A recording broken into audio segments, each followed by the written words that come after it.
Hi guys, and welcome to Last Light Radio channel. Tonight we step into the dim blue hour before sunrise, where the air is cool, the ground is damp, and the day is already waiting for you like a task with no end. What does it feel like to open your eyes in 1850 and know that your strength, your hands, your very minutes are claimed before you even stand? What quiet truths live inside a life where work does not begin with the sun, because it never truly stopped? So, before you settle into the story, take a moment to like the video and subscribe, and while you're here, tell me your location and local time in the comments below. Now, dim the lights and let yourself wake in darkness, not to leisure, not to comfort, but to the dull knowledge that another day has already taken shape around you. You lie on a pallet that does little to soften the boards beneath it. The cloth under your cheek feels rough from long use, and the blanket, if you have one, carries the trapped smell of smoke, sweat, and old weather. A baby fusses somewhere nearby. Someone coughs, dry and deep. Wooden walls tick quietly as the night air shifts. Outside, you hear a footstep in the yard, then another, the sort of measured tread that tells you no one is strolling for pleasure. This is how the day begins, not with choice, not with ease. You open your eyes before the light reaches the cracks in the wall. In many parts of the South, especially on plantations, enslaved black Americans are expected to rise while stars still hang overhead. The labor system runs on stolen time, and the earliest hours are precious to those who control it. On large cotton plantations, work crews are often pushed into the fields at first light, sometimes earlier in harvest season, because every clear hour matters to the owner's profit. No one says this gently. Profit rarely whispers. Your body knows the rules before your mind fully wakes. Knees stiff, back sore, fingers reluctant. The muscles of your shoulders hold yesterday inside them, as if pain has its own memory and dislikes being forgotten. You sit up and feel the morning cold touch your skin through thin cloth. The air smells of ashes and damp earth. Someone beside you murmurs a prayer so softly it's almost breath rather than speech. There is little room for ceremony in cramped quarters. Movement becomes a kind of practiced negotiation. You shift past sleeping children, reach for shoes worn thin at the soles, and tie what can still be tied. If you live in a cabin on a plantation, several people may share one small space, with narrow bedsteads if the household is fortunate, pallets if it is not. Historians know much about these quarters from records and recollections, yet they still debate how conditions varied from place to place, because plantations loved neat paperwork more than honest description. You step outside and the morning wraps around you. The yard is dark, grey at the edges, and wet with dew. Mud presses cold against your foot through the weak leather. Chimneys breathe out slow ribbons of smoke. You hear the clink of a pot, the scrape of a lid, the rustle of skirts, the low murmur of people gathering themselves. Somewhere, an animal snorts in the barn.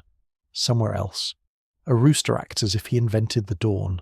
If you're enslaved on a plantation, there may be a horn, a bell, or the sharp voice of an overseer calling people into motion. These sounds matter. They do more than mark time. They remind everyone who owns it. Some plantations used horns blown before daybreak and again at intervals, turning the whole landscape into a clock that belonged to the master. The sound cuts through fog and sleep alike. You do not need it explained. You feel it in your ribs. Before field labour begins, there may be food, though breakfast is often less a meal than a quick defence against faintness. Cornmeal mush, cold pone, maybe a bit of molasses if supplies allow. Sometimes salt pork, though not nearly as often as later nostalgia would like to imagine. The smell is plain and heavy, comforting, only because hunger makes nearly anything welcome. You eat quickly, aware that slowness has consequences. Wooden spoon against bowl, a child licking fingers, a woman swallowing while already thinking of the next task. And if you are a woman, the day often begins even earlier still. Before field work, there can be children to quiet, fires to stir, water to fetch, and clothing to set right. Enslaved women often carry the full weight of productive labour and domestic labour at once. which is a tidy academic phrase for an exhausting injustice. The work of the body and the work of care pile together before sunrise, and no one offers applause. Strange how systems built on dependence so often pretend they are observing idleness. You move toward the place where labour waits. Perhaps it is a cotton field stretching into pale mist. Perhaps tobacco rows, where leaves demand handling at the right stage and in the right weather. Perhaps rice country, where wet ground and standing water turn labour into a test of skin, lungs, and balance. In urban spaces, the day may begin in a kitchen, laundry room, stable, workshop, or alley. Free black Americans in northern and southern cities work too, often in the hardest and least secure jobs available, under constant racial restriction. Freedom, where it exists, does not erase exhaustion. It only changes the shape of danger. The sky begins to lighten, not beautifully, just enough. As dawn lifts, you see outlines sharpen, fences, trees, wagons, hose resting upright, baskets waiting empty. The handle of a tool feels smooth in one place, splintered in another. Touch matters in a life of labour. The palm learns wood, rope, iron, brick, hot kettle, wet cloth. Hands become witnesses. They keep record without ink. If you're in the fields, the rows call for bending or chopping, lifting and dragging or carrying. Cotton work in particular is relentless, because it combines monotony with precision. Weeding, hoeing, tending, picking. It takes patience from the person doing it, and money from the person claiming it. In 1850, cotton drives the American economy with brutal force, and enslaved labour makes that wealth possible. Bales move outward, fortunes rise upward, and the hands that built them remain empty. A very efficient arrangement, unless you are human. Yet even in the first working hours, life is not silent. You hear breath, footsteps, tool strikes, birds lifting from weeds, the distant bark of a dog. Sometimes people speak in quick fragments, careful and low. Sometimes songs move across the labour line, not always full songs. Sometimes just a phrase, a rhythm, a call that steadies motion. Music here is not decoration. It can pace effort, hide feeling in plain sound, or carry fellowship where open speech is risky. Some scholars suggest certain songs also held layered meanings beyond what white listeners understood, though the exact range of those meanings remains uncertain and likely varied widely. You keep moving. That is the rule beneath all rules. Work in 1850 for black Americans is never one single experience. Age, sex, location, legal status, and skill all shape the day. A child may carry water, sweep yards, pick pests from plants, or mind younger children while still being judged for laziness by people twice their size and half their usefulness. An older man may be prized for craftsmanship yet denied the fruits of his skill. A young woman may cook in the big house, wash linen until her knuckles split, and still be expected to answer every command with composure. On some plantations, skilled enslaved workers such as blacksmiths, carpenters, coopers, and drivers occupy roles that bring slightly different routines or limited leverage. Limited is doing heroic work in that sentence. There are odd little details in the historical record that break your heart by being so ordinary. In some places, enslaved people kept tiny private garden plots when allowed, tending them in slivers of time left over from forced labour. A few raised chickens or trapped small animals. These scraps of self-provisioning could mean better food or goods to trade, but they came at the price of even more work. Imagine being granted the privilege of exhausting yourself extra. The sun climbs, damp grass turns warm, sweat begins under your collar and along your spine. The smell of soil grows stronger as the ground releases the night. Gnats flicker near your face. If you're in rice country or swampy land, insects become their own tyranny, humming at your ears, biting wrists and neck, making stillness impossible. In those regions, malaria and other diseases haunt the labour force with deadly persistence. In cotton country, the dry heat and endless bending grind the body down more slowly, which is not the same as kindly. Supervision is constant, though not always equally close. Some plantations operate on the gang system, where workers labour in groups under direct watch from sunrise to sunset. Others use the task system in certain regions, especially in parts of the Low Country, where specific amounts of work are assigned. The task system could sometimes allow a narrow margin of personal time after completion, but no romantic haze should be placed over it. The assignments were still coerced, the setting still violent, the freedom always conditional. Historians continue to discuss how much autonomy task labour really allowed in practice, because surviving evidence shows both flexibility and severe exploitation. If you are free and black in the north, you may rise just as early for dock work, carting, chimney sweeping, laundering, barbering, domestic service, or any labour market that will accept your presence while insulting your dignity. Northern cities in 1850 are not havens from racism. They can be crowded, filthy, dangerous, and deeply hostile.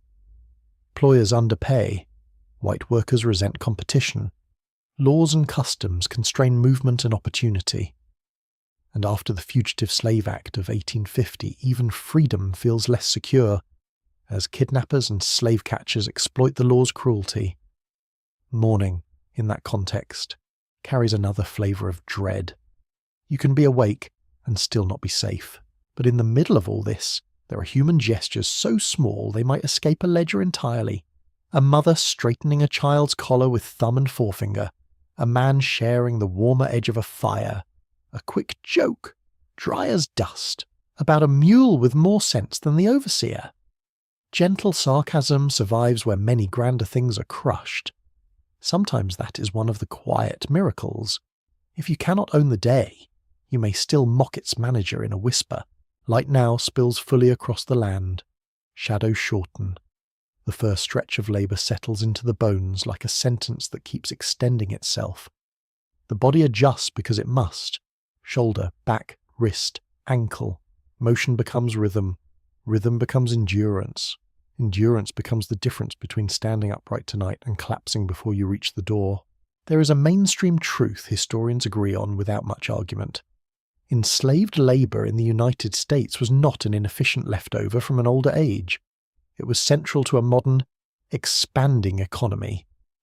By 1850, the wealth produced by cotton and other slave-grown commodities linked plantations to banks, factories, shipping firms, and distant consumers. You're not trapped in some forgotten corner of history. You're trapped at the centre of it, and yet large truths do not erase the details of one morning.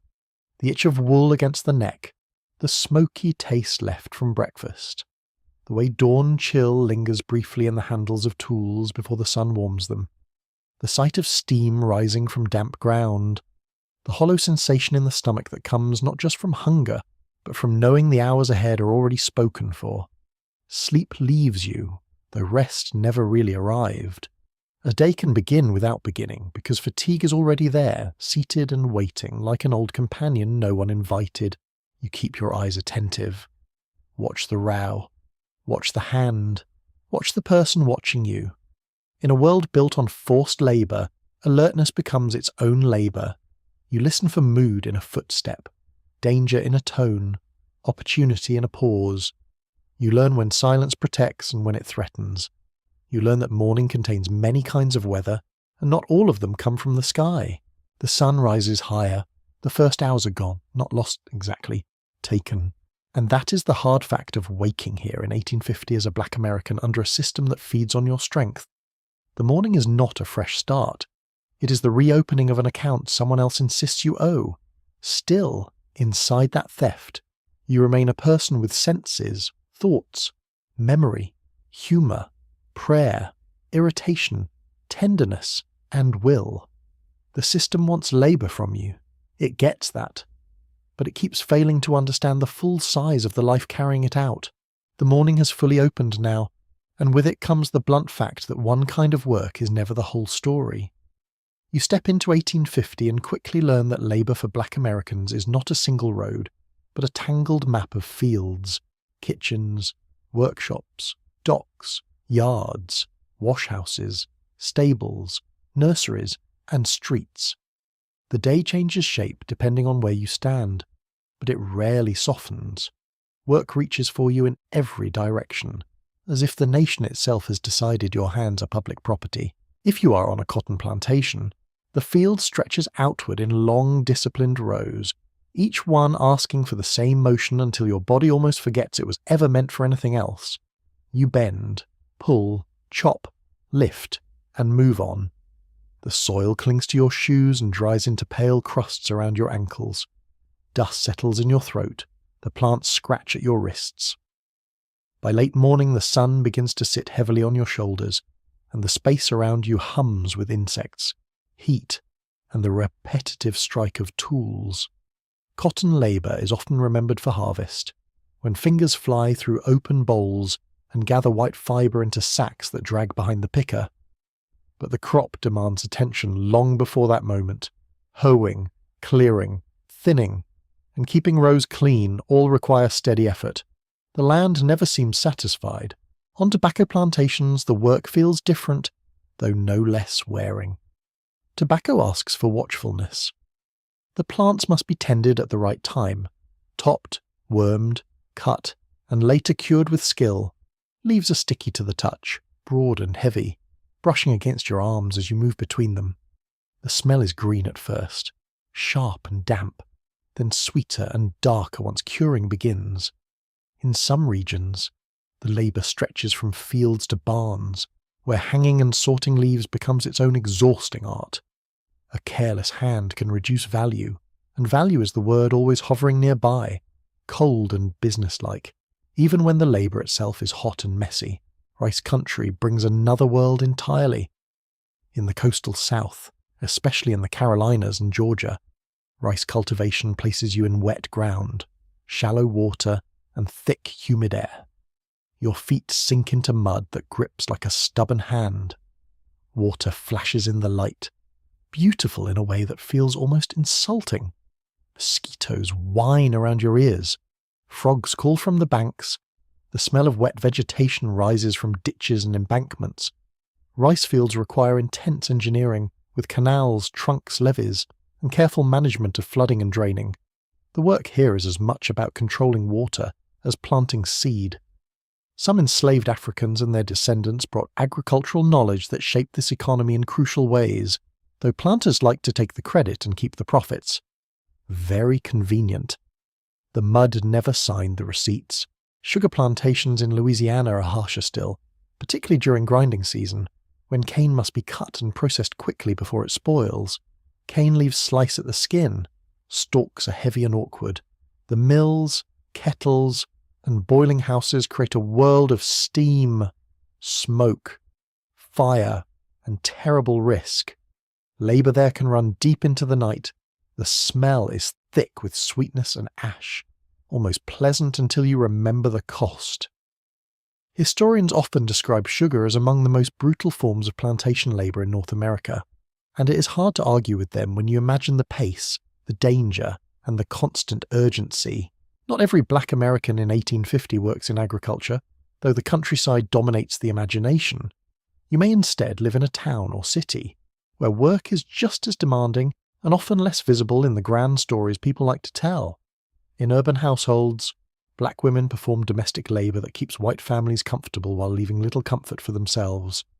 You carry water, build fires, sweep floors, beat rugs, scrub steps, wash dishes, peel vegetables, prepare meals, mend clothes, empty chamber pots, and tend children who may cling to you with affection while their parents deny your full humanity.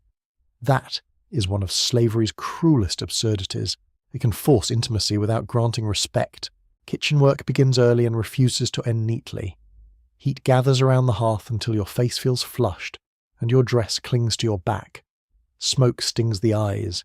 Pots must be watched, bread mixed, meat salted, coffee boiled, floors kept from turning greasy, and every utensil found again after use. You know the sounds of a kitchen like a musician knows notes. Iron lid against kettle, knife against board, fat sputtering in the pan, ladle scraping the bottom of a pot. In wealthy homes, meals are signs of status, which means the labour behind them must appear effortless. A roast reaches the table, a pie arrives warm, silver gleams, Someone compliments the household.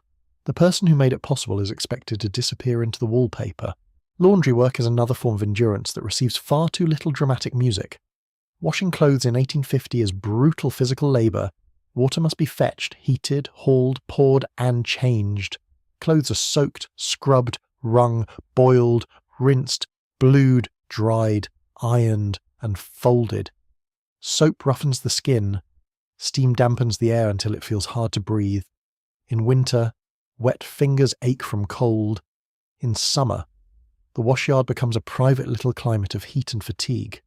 Free black women in northern and southern cities often depend on laundry as paid labour, because it is available when other occupations are closed off. But available is not the same as fair. Payment is low, the workload immense, and respect thin as paper. You might also be hired or compelled into childcare, a task some white households like to sentimentalise while ignoring its burdens. Carrying babies, rocking toddlers, cleaning messes, telling stories, settling tears, and staying endlessly alert can drain even a well-rested person. Rested, of course, being a category that may as well belong to myth. The smell of milk, lye soap, damp linens, and nursery fires follows you through the day. Little hands clutch your sleeve, little shoes clatter across boards. You soothe children who are not yours while worrying over children who are. Men in towns and cities often find work as porters, draymen, stable hands, boatmen, dock workers, barbers, carpenters, coopers, blacksmiths, waiters, or general labourers. Each job has its own texture. At the docks, ropes burn the palms and cargo strains the back. You smell tar, fish, river mud, and wet wood. Crates thump onto planks. Men shout over water and wagon wheels. On city streets, carting and hauling turn the body into an engine for moving goods that other people buy and boast about. In stables, the air is warm with hay, leather, manure, and animal breath. In blacksmith shops, sparks jump like orange insects and iron rings against iron with a force that settles in your teeth. Skilled labour can bring a measure of pride and sometimes slightly better treatment, though that phrase should not be trusted too much. An enslaved carpenter or mason may be hired out, sending earnings to the owner while keeping none or only a fraction. A free black artisan may build real expertise and still face blocked contracts, white resentment, and legal barriers. Craftsmanship does not cancel racism. It simply gives it more things to exploit. There is also the labour of movement itself. Black women walking miles with baskets balanced on their heads or hips. Black men driving wagons through mud, rain, and rutted roads. Children running errands from house to house. Water carried from pumps. Firewood chopped and stacked. Market goods hauled before sunrise. In cities like Charleston, New Orleans, Baltimore, Philadelphia, and New York, black workers help animate the entire daily machine. Streets fill because they are filled by someone. Meals appear because they are carried. Laundry returns clean because someone stood over a wash kettle for half a day. Horses are ready because someone rose in darkness to curry and harness them. The country loves the finished product and dislikes looking directly at the people who make it. A quirky detail from the period survives in advertisements, diaries, and city complaints. Some black street vendors became familiar figures known for distinctive cries, selling produce, oysters, cakes, pies, or small goods in ways that made them part of the city's soundscape. You can almost hear the calls cutting through the afternoon, rhythmic and clever, carrying news of both goods and personality. Yet even this lively corner of economic life sits under racial limits and vulnerability. Visibility can feed you and expose you at the same time. In the South, many enslaved people are forced into hiring arrangements where they work in urban settings but remain legally owned. The owner may collect wages directly, or demand a set amount while the worker finds employment. At first glance, this can look like flexibility. Look again. The worker still carries the burden of labour, the risk of punishment, and the instability of someone else's claim over every hour. Even when money passes through your hands, it may not belong to you. Imagine earning your own fatigue and then watching it handed away. Northern free black communities face a different arrangement of injustice. You may technically choose an employer, but the range of available work is sharply narrowed by discrimination. Domestic service becomes one of the few stable options for women. Men are pushed towards service labour, hauling, or other physically demanding jobs with uncertain wages. Unions often exclude black workers. Apprenticeships can be denied. Advancement stalls before it begins.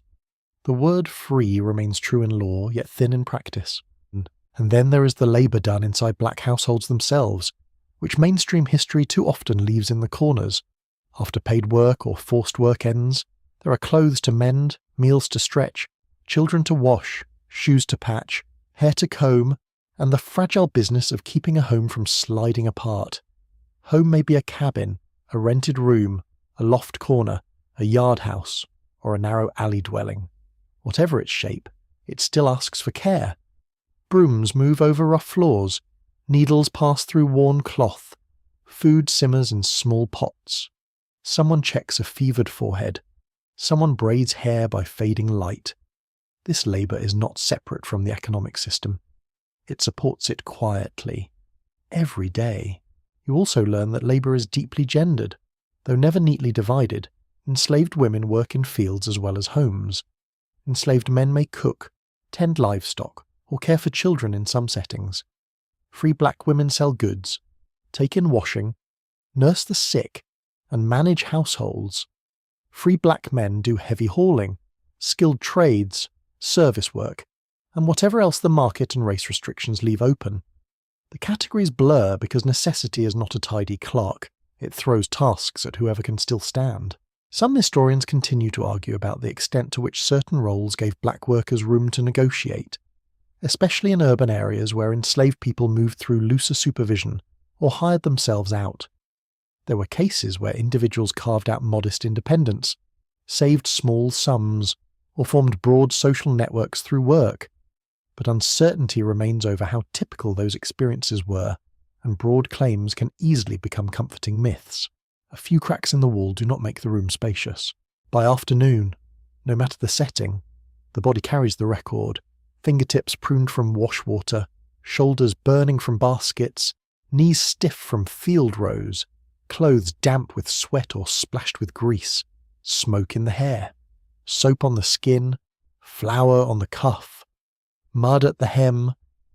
The senses tell the truth quickly. Even before you count the hours, your body has counted them for you. And still, each workplace has its own little weather of voices, smells, and sounds. The open field with cicadas and distant calls, the kitchen with bubbling pots and crackling fire, the stable with stamping hooves and the sweet dusty smell of hay, the dock with gulls, curses, and the slap of water against wood, the laundry yard with dripping lines and the hollow thump of wet cloth. Each space claims a different part of you. None gives much back. So when you ask what work looked like for black Americans in 1850, the answer is not one image but many. It is hand labour and care labour, skilled labour and degrading labour, public labour and hidden labour. It is work that grows crops, builds cities, feeds households, moves goods, raises children, mends garments, and keeps entire systems functioning. The nation calls this ordinary. The ordinary part is the scandal, because in every place, whether field or parlour and dock or washhouse, the same truth presses underneath. Your effort is expected. Your exhaustion is ignored. Your labour is woven into daily life so completely that those who benefit from it pretend not to see it at all. But you feel every thread. By now the day is in full command of you, and the hardest part is no longer simply the labour itself. It is the feeling of being watched while you do it. In 1850, for many black Americans, especially the enslaved, work happens under eyes that measure, judge, suspect, and threaten. You do not just hoe, lift, scrub, carry, sew, wash, hammer, or stir. You do it while someone assesses your pace, your posture, your expression, your tone, and sometimes even your breathing, as though effort is not enough unless it arrives wrapped in obedience. This kind of watching has its own atmosphere. It changes the air around you. A field can be wide open, but still feel narrow. A kitchen can be crowded with heat and a noise, yet the sharpest pressure may come from a single glance. You learn quickly that surveillance is not always loud. It can be a silence that lingers too long. He paused in the doorway, the sound of boots behind you on packed earth, the creak of floorboards when someone stops to inspect rather than pass by. Even before a word is spoken, your shoulders know what it means. If you are on a plantation, the overseer may ride or walk among the labourers, scanning rows, correcting motions, accusing people of slowness, and setting the emotional temperature of the day. The driver, often an enslaved man placed in an impossible position, may also be expected to keep work moving. This arrangement creates layers of strain. White authority stands above, while pressure passes downward through people who are themselves under threat. The whole system feeds on forced discipline and mistrust. It is efficient in the ugliest possible way. You feel it in your timing. If you straighten your back for a moment, someone may notice. If you wipe sweat from your face too slowly, someone may call it idleness. If your tool pauses, even for breath, there can be a question. Why have you stopped? What are you doing? Who told you to rest? These are not innocent questions. They are reminders that your body is being treated as a machine that must justify every interruption. Human fatigue is read as defiance. Pain becomes suspicious.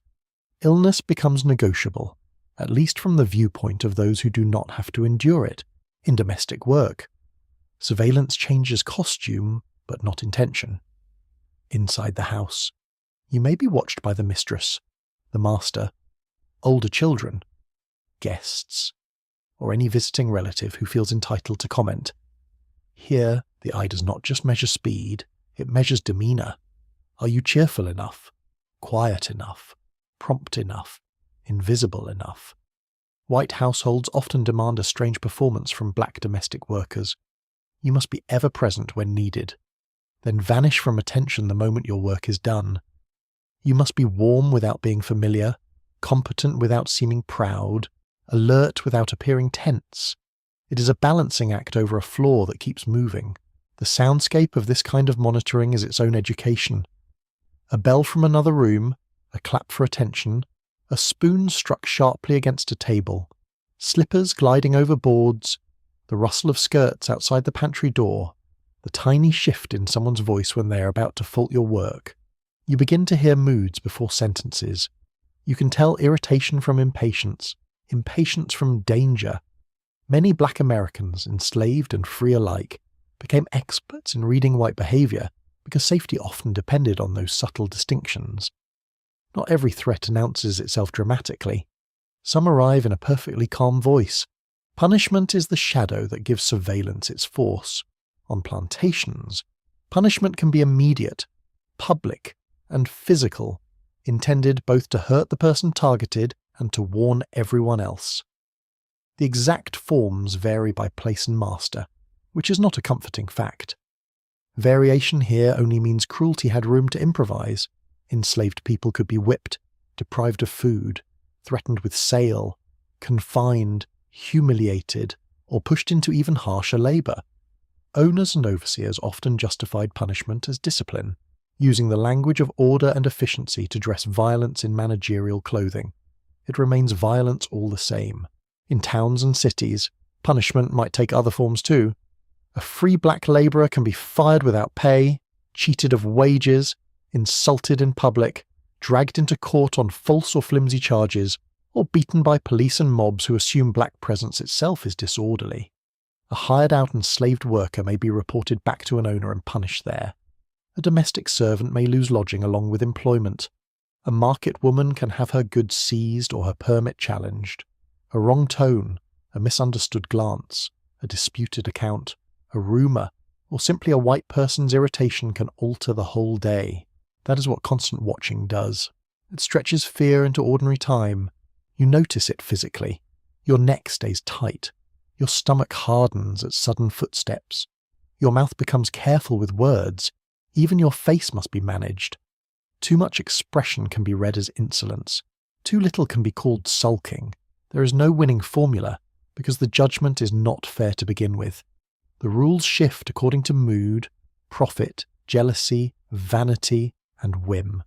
One person wants speed, Another wants deference. A third wants both, plus gratitude. It is remarkable how much emotional labour can be demanded by those who insist you're suited only for physical work. Children learn this climate early. An enslaved child running too loudly in the yard can be scolded for disturbance. A child in the fields may already feel the pressure to keep pace and avoid attracting anger.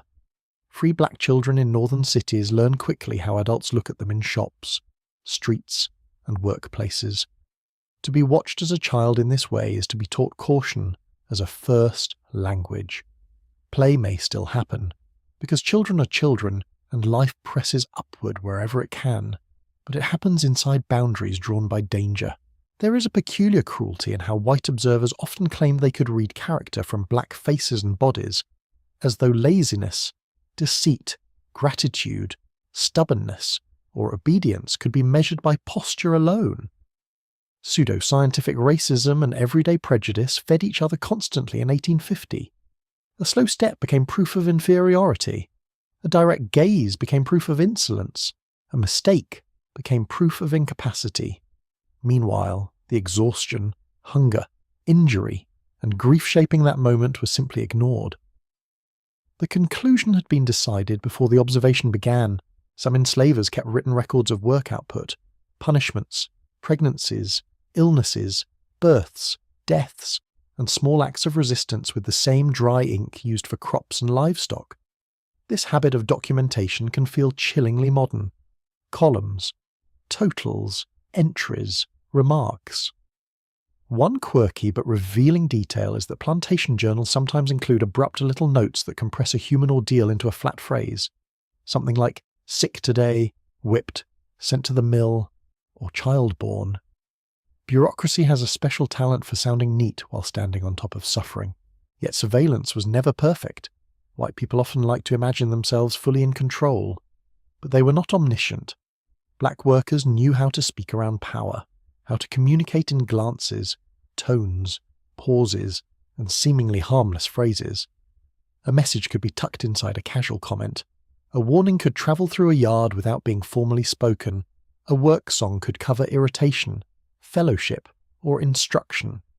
Enslaved communities developed forms of shared perception that existed alongside the master's gaze, not because watching disappeared, but because people adapted under it. Historians still argue over how much room such daily manoeuvring created. Some emphasize the narrow but real spaces where enslaved people slowed work, concealed emotions, guarded private knowledge, or asserted limited choices. Others stress, rightly, the sheer force of violence surrounding those moments, warning against making ordinary adaptation look like freedom. Both views carry truth.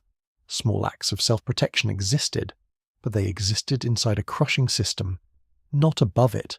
When punishment was threatened, uncertainty did nearly as much work as pain. Sometimes the possibility hung over a whole group. Someone had been accused. Someone would pay. Maybe one person, maybe several. Waiting can be worse than movement because the mind starts circling every possible outcome. The smell of sweat sharpens. The noon heat presses closer. The ordinary sounds of labour continue while dread runs quietly underneath them, like dark water below a bridge. For women, surveillance carried still other dangers. Their labour, bodies, and behaviour were all scrutinised in overlapping ways. A woman in the kitchen might be judged on food, cleanliness, childcare, and manners all at once. An enslaved woman in the field might be pushed to keep pace while pregnant or shortly after childbirth.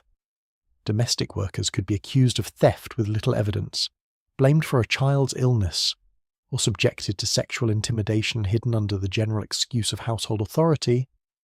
Much of this remained under-recorded because the people with the pen were rarely interested in confessing themselves honestly. Free black Americans were watched by law as well as by individuals. In many places, passes, registration requirements, curfews, restricted testimony, and discriminatory policing turned movement itself into something to be monitored. A black person walking at the wrong hour, carrying the wrong bundle, standing in the wrong doorway, or lacking the right paper could be stopped and questioned. The law did not merely punish crime. It helped define black presence as potentially criminal. That constant suspicion sinks into the nerves. Even an ordinary errand can begin to feel like a performance of innocence. And still, people found ways to preserve an inner life. This may be the most important thing the gaze could never quite capture. You can watch a person's hands and still not know their thoughts. You can order someone's footsteps and still fail to command memory, prayer, irony, longing, or judgment. A worker might nod at the right moment while privately measuring the foolishness of the command. A woman might answer politely while quietly deciding whom she truly trusts. A man might lower his eyes while storing every detail around him with perfect clarity. Silence, in this world, is not emptiness. It is often crowded. The body carries the burden of all this attention. By late day, your movements may become extra careful, not because you have strength left, but because mistakes are costly. Fingers tremble slightly when lifting hot iron or balancing a tray. Eyes sting from smoke, sun, or lack of sleep. Yet the expectation of control only tightens. To be tired is dangerous. To show tiredness may be more dangerous still. You start to understand something ugly and important. The system is not satisfied with labour alone. It wants performance, posture, and submission. It wants the outward signs that domination is natural. The watching is not just practical supervision, it is theatre, a constant demand that power be seen and acknowledged in every field row, every scrubbed floorboard, every answered call, but it never gets the whole person. That remains the quiet failure at the centre of the arrangement. The eye can command motion, it cannot fully own meaning. Beneath the scrutiny, beneath the threats, beneath the pressure to appear exactly as demanded, a private self keeps breathing. It may be tired, frightened, guarded, angry, faithful, amused, or numb, sometimes all in one afternoon. Yet it persists. In a world of constant watching, that persistence becomes a form of dignity so steady and so ordinary that the watchers often fail to recognise it at all. As the workday grinds on in 1850, you begin to understand that labour is only one part of survival. The other part is learning how to live on too little food, too little cloth, too little warmth, too little sleep. The body is expected to produce endlessly, yet it is fed and sheltered as if it were a machine made of scraps. And so much of daily life becomes an argument between exhaustion and ingenuity. By the time food appears again, hunger has already sharpened your senses. You smell it before you see it. Cornmeal steaming in a pot, fat warming in a pan, greens cooked down with whatever seasoning is available. Maybe beans, maybe sweet potatoes, maybe a piece of salt pork cut thin enough to seem more like an idea than a serving. The smell settles over the yard or slips from the kitchen into the passageway, and everyone nearby feels it immediately, not with luxury, but with relief. For many enslaved people, the daily ration is plain and repetitive. Cornmeal forms the backbone of countless meals. It becomes mush, bread, ash cake, hoe cake, dumplings, or whatever shape necessity demands. Pork is common in many regions, especially salted pork, though actual amounts vary and are often not enough. Molasses, peas, turnips, collards, and other vegetables appear depending on seasons, placegate, and access. Plantation records sometimes list rations in a detached tone that makes deprivation sound orderly. So many pounds of meal, so many pounds of pork, such clean little arithmetic for such untidy hunger. Free black households in northern and southern cities often face a different but related struggle. Wages are low, rent is high, and food prices can rise sharply. Meals may stretch through careful planning, street market bargains, credit arrangements, and domestic skill. A pot of soup becomes 2 days of supper. Bread is saved down to the last heel. Fish heads, bones, greens, and scraps become nourishment through patience and seasoning. The smell of onion, broth, and cornmeal may fill a cramped room and still leave everyone careful not to take too much. Poverty has a way of making every spoonful feel counted. Yet food is never only about quantity. It is also about memory, invention, and the stubborn refusal to let life become flavourless. Black cooks, enslaved and free, shape American food in profound ways during this era. Even when they receive no credit and little reward, they season iron pots with skill, They know how to stretch humble ingredients until they satisfy more than the stomach.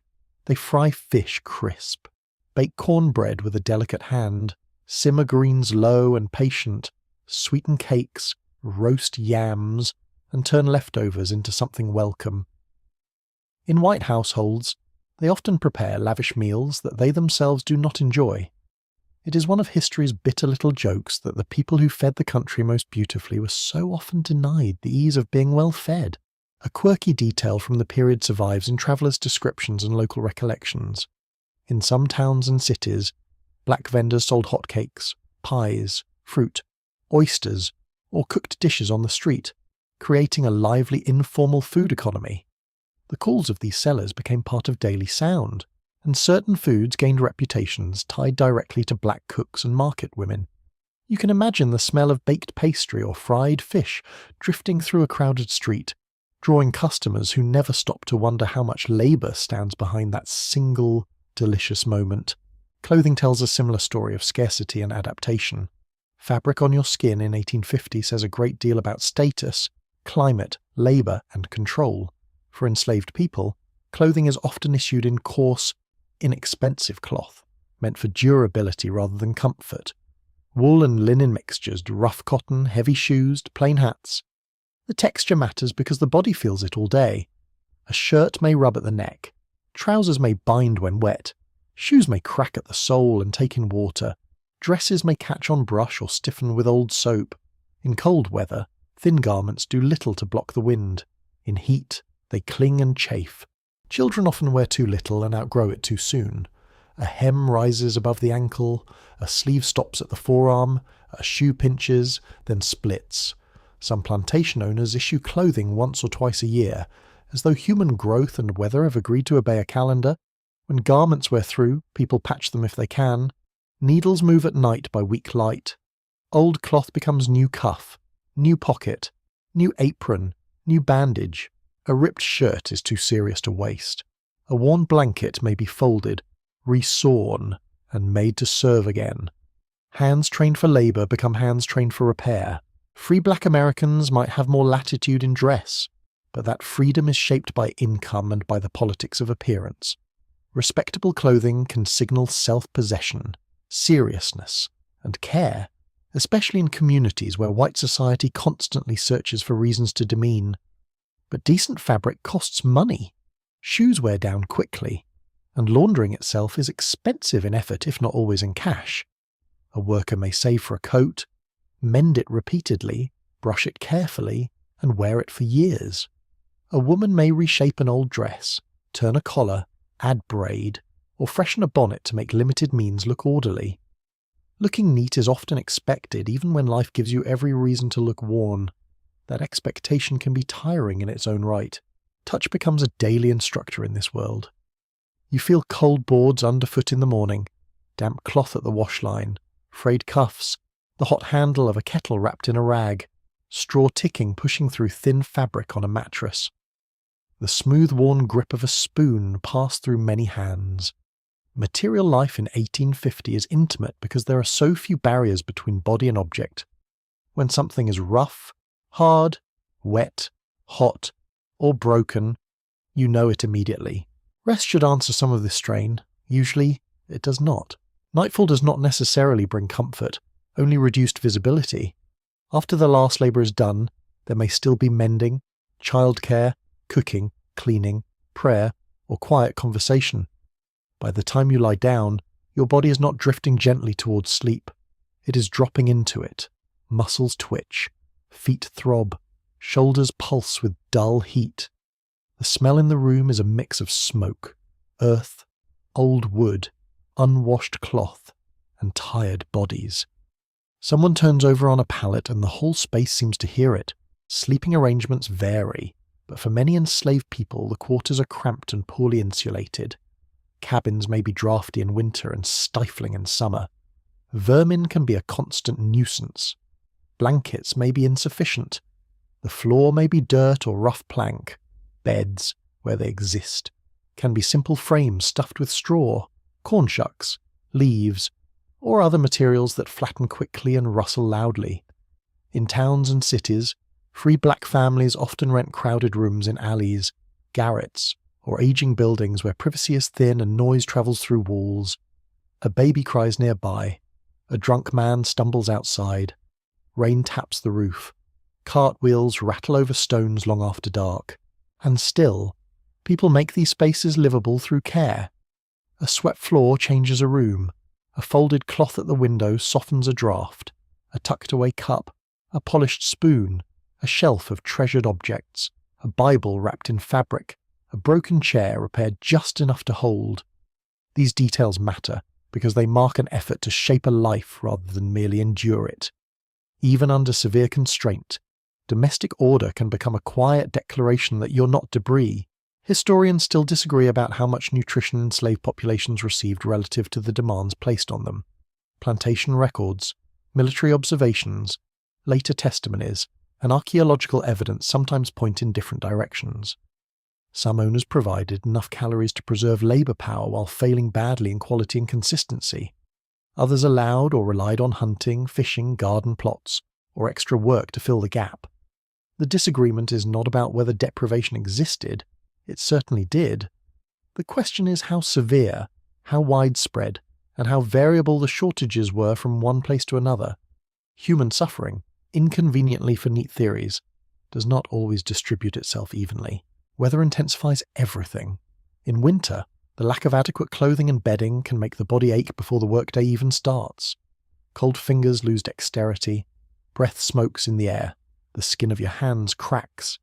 In summer, sweat soaks cloth until it clings and rubs. Heat rash blooms under seams. Flies gather wherever they can.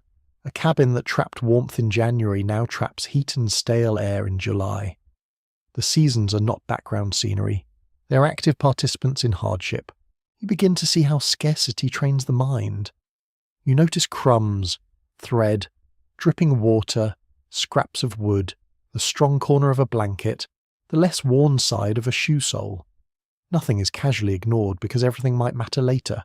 A small onion, a clean rag, a saved bone, a bit of tallow, a square of cloth, a handful of salt. Tiny resources become real assets in a world where replacement is uncertain. There is a discipline in this, but also fatigue. Constant calculation can wear on the spirit almost as much as labour, yet moments of comfort do exist, and perhaps they glow more brightly because they are so modest. Warm food after cold rain, fresh socks, a seat near the fire, soap that smells faintly sweet instead of harsh, hair combed carefully by loving hands, clean linen on Sunday, a quilt pieced from many old garments, the sound of rain while you are indoors and dry, however briefly. Such moments do not erase injustice. They simply remind you that comfort does not need to be grand to feel almost holy. There is also pride in presentation, even under pressure. A woman tying a headscarf neatly, a man brushing dust from his hat, a child washing face and hands before eating. People do not care for themselves because circumstances are kind. They care for themselves because neglect would let the world have too much victory. Dignity can live in the set of a collar and the careful folding of a work shirt. So much of what it meant to survive as a black American in 1850 involved this daily labour of maintenance, keeping hunger from becoming weakness, keeping cloth from becoming rags too soon, keeping a room from becoming disorder, keeping the body warm enough, dry enough, clean enough, rested enough to rise and do it all again. It is easy for history to describe labour in grand economic terms, but life is often decided in smaller contests. A meal stretched, a blanket shared, a sleeve patched, a child fed first, a few minutes of sleep protected from interruption. These are not glamorous triumphs. They're quieter than that. They happen in smoky cabins, narrow kitchens, alley rooms, and dim yards. They happen with stiff fingers, sore backs, and eyes heavy from fatigue. But they matter deeply because they reveal something systems of exploitation could never quite control. Even when denied abundance, people kept making life from remnants. Not elegant life, usually, not easy life, but life with shape, taste, texture, order, and care, in a world determined to wear you down. That kind of making is its own stubborn art. When the work loosens its grip for a few evening hours, another struggle begins. You turn toward family, and at once you feel how precious and fragile that word can be in 1850. For Black Americans, whether enslaved or free, family is not simply the people you love, it is also the circle you protect, the grief you carry, the names you try to keep alive, and the ordinary tenderness you must squeeze into time left over from labour. Affection does not wait for convenient hours.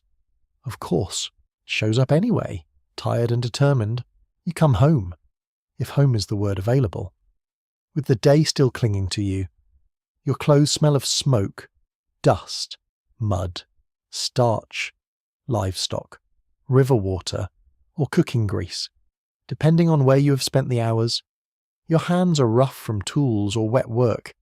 The muscles in your back seem to tighten as the heat leaves them, and yet the moment you see a child's face or hear a familiar voice from the doorway, another kind of energy stirs. Not fresh strength exactly, something more stubborn than that. Children need you regardless of your exhaustion. They need washing, feeding, comforting, correcting, carrying, amusing, and settling. A baby fusses against your shoulder, warm and damp with sleep. A little boy tugs at your sleeve to show you a smooth stone or a bent spoon or some tiny marvel rescued from the yard. An older girl waits for help with mending or braiding or the evening meal. A child has been frightened by a harsh voice in the big house. Another has a scrape on the knee. Another is hungry again, because children often are, and hunger keeps no polite schedule. There is tenderness in these rooms and yards, but it is rarely leisurely tenderness. It comes while stirring a pot, while rinsing a cloth, while combing hair, while checking a fever, while untangling a quarrel between siblings too tired to be reasonable. You rock a child with one arm and work with the other. You tell a small joke while peeling vegetables. You lean your head close to hear a whisper because voices must sometimes stay low. Love here is practical and immediate. It wipes faces, shares food, and keeps watch. For enslaved families, the pain of uncertainty sits inside every act of care. Marriage may be recognized by the people living it, by the community around them, and by sacred feeling, yet not by law. A husband and wife can belong to different owners. Children can be sold. Parents can be hired out far from home. A family that feels whole tonight may be broken by a ledger tomorrow. This possibility does not float in the background like a vague fear. It lives close. It shapes attachment itself. You love fully, but you also know that love has been made vulnerable to market logic. It is one of the cruelest features of slavery that intimacy becomes another place where power can wound. Still, families form with remarkable strength. Some couples visit each other across plantations when allowed, walking long miles at night or on Sundays to spend a few precious hours together. These so-called abroad marriages demand endurance of their own. Imagine crossing fields and roads after a day's labour just to sit beside the person you love before the return walk begins. The road becomes part courtship, part devotion, part gamble, mud on the hem, stars overhead, dogs barking in the distance, and all the while the knowledge that time is short. In free black communities, Otewan, family life may be more legally secure, but economic pressure and racism still bear down hard. A father's wages may be uncertain. A mother may work in service all day and still return to a room full of tasks. Children may be sent to work early because survival requires it. Illness can turn a household upside down. Rent can rise. Jobs can vanish. A widow can find herself balancing paid labour, debts, and childcare with almost no cushion at all. Family is a refuge, yes, but it is also a site of constant management. Evening meals reveal much about these relationships. If food is limited, decisions must be made quietly and often by habit. Children may be served first. Elders may be given the softer portion. A working man may need more if tomorrow's labour will be heavy. A nursing mother may require extra if there is any extra to give. These choices can be loving, tense, or both at once. Hunger does not make saints of everyone. It can sharpen tempers as well as appetites. Yet again and again. Historical accounts show black families using astonishing resourcefulness to stretch care across shortage. The sounds of evening gather around you, spoons against bowls, a child coughing, someone humming while folding clothes, the low murmur of adults discussing who needs shoes, who heard news from town, who may be ill, who was seen on the road, whose child is growing fast, Who must leave before dawn? There may be laughter too, and it matters more than people sometimes realize. Not loud theatrical laughter, but the quick kind that rises from recognition. A sly comment, a teasing remark, a shared look over some absurdity of the day. Gentle humour can keep despair from occupying the whole room. Storytelling often enters at this hour. Adults tell children tales to soothe, teach, amuse, or warn. Some stories carry African echoes through characters, rhythms, or moral turns that have survived displacement and generations of adaptation. Trickster figures appear because tricksters understand power. They know how to survive in worlds that are not fair. A child listening by firelight may not grasp every layer, but something sinks in all the same. Wit matters. Timing matters. Appearance can mislead. Never assume the strong are wise. A fascinating detail from many recollections is how often family life included handmade amusements, fashioned from almost nothing. A rag doll, a carved whistle, a ball made of scraps. Children played games with stones, sticks, songs, and chasing rules invented on the spot. The objects might be humble, but the imagination was not. You can almost hear the burst of running feet in a yard, the brief delighted shout, the scolding that follows when somebody gets too near the wash line. Play does not erase hardship. It simply proves that hardship never fully colonized the human mind. Parents and elders also carry the work of instruction. In enslaved communities, this often means teaching children how to survive danger without letting danger define the whole soul. Do not answer too quickly. Do not wander there. Keep your eyes open. Stay close to your sister. Carry this message carefully. Respect that person. Avoid that one. Such lessons are practical, even urgent, but they can also be moral and spiritual. Tell the truth when you can. Share what you have. Remember your people. Pray. Hold yourself upright. These teachings give children a framework larger than the humiliation around them. Historians continue to debate how much of African kinship practice persisted directly in Black American family structures by 1850, and how much had been reshaped by slavery's disruptions, evangelical religion, local conditions, and the brutal economics of sale and migration. The uncertainty is real because evidence comes through fragments, recollections, church records, plantation inventories, and later testimony. But even where exact continuities are hard to trace, the underlying truth is clear. Black families were not weak imitations of white norms. They were adaptive, creative, emotionally rich systems built under pressure most other families would not survive.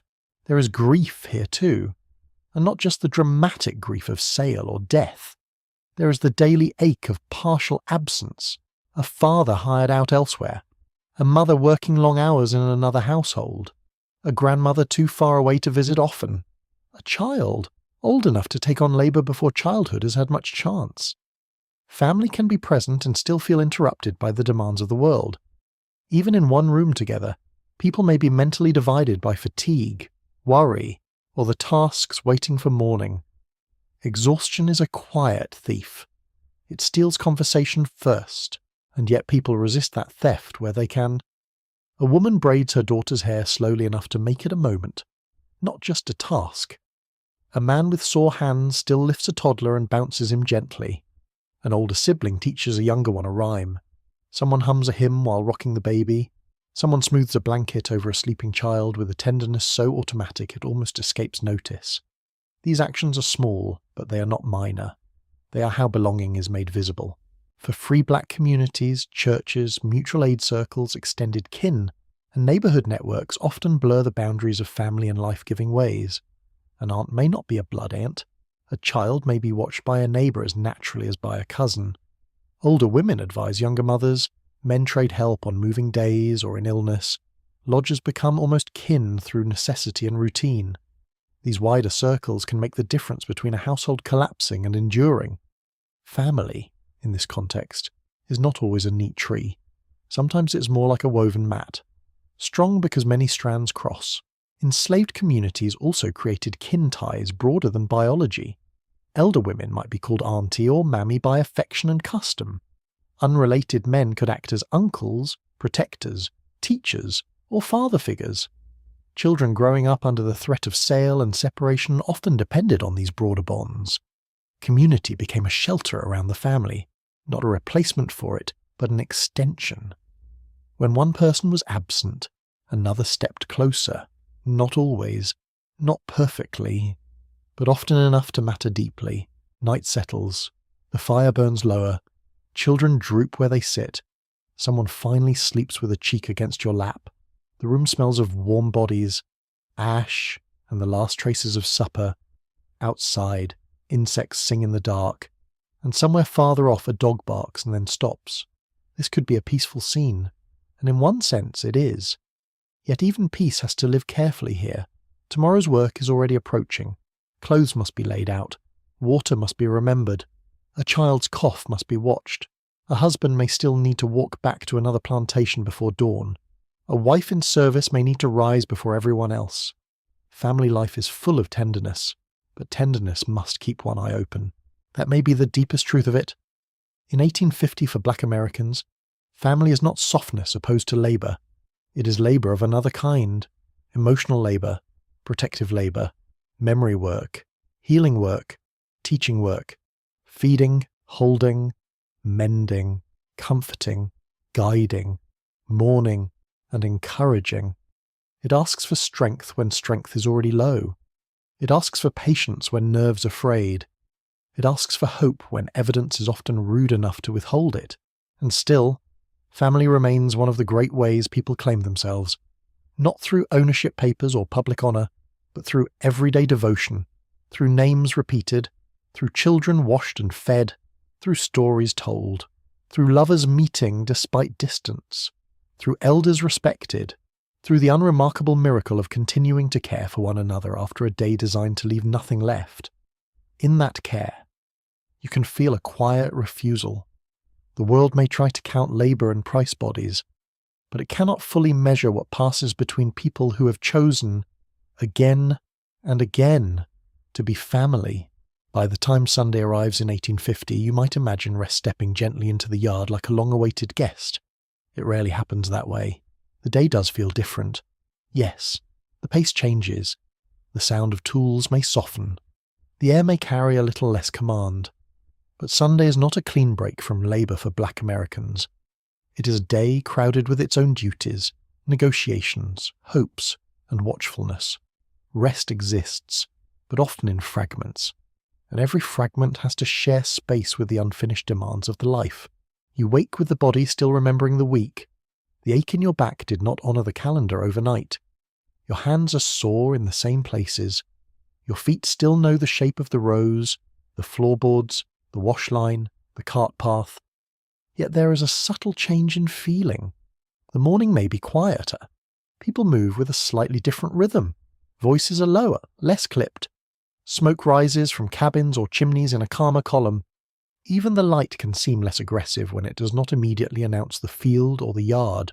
For some enslaved people, Sunday offers the nearest thing to a pause, though it is rarely free time in the modern sense. There may still be cooking, washing, childcare, mending, garden tending, or extra work assigned by the owner.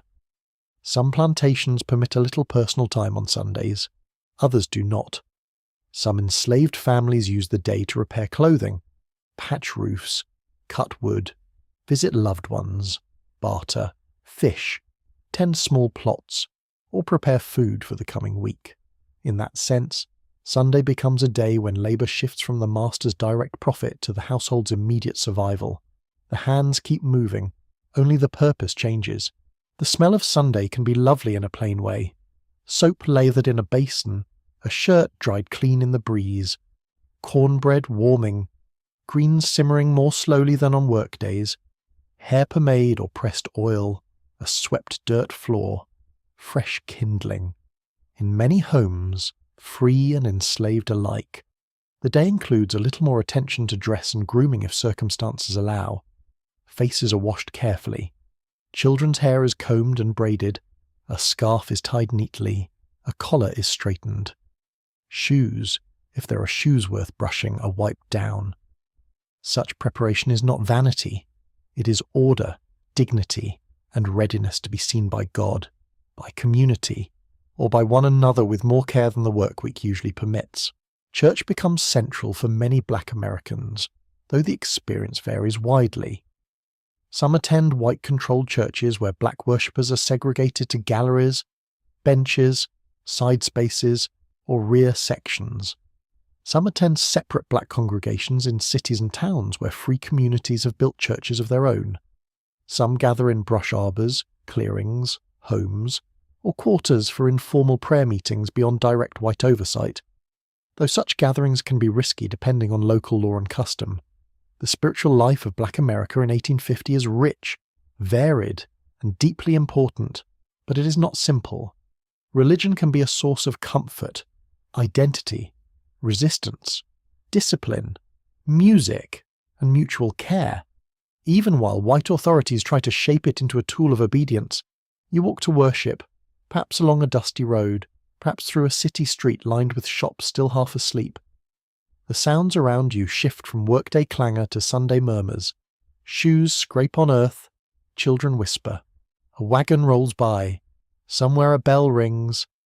Somewhere else a voice begins a hymn before reaching the door. The very act of gathering matters. You see faces that labour usually scatters across fields, houses, workshops, or neighbourhoods.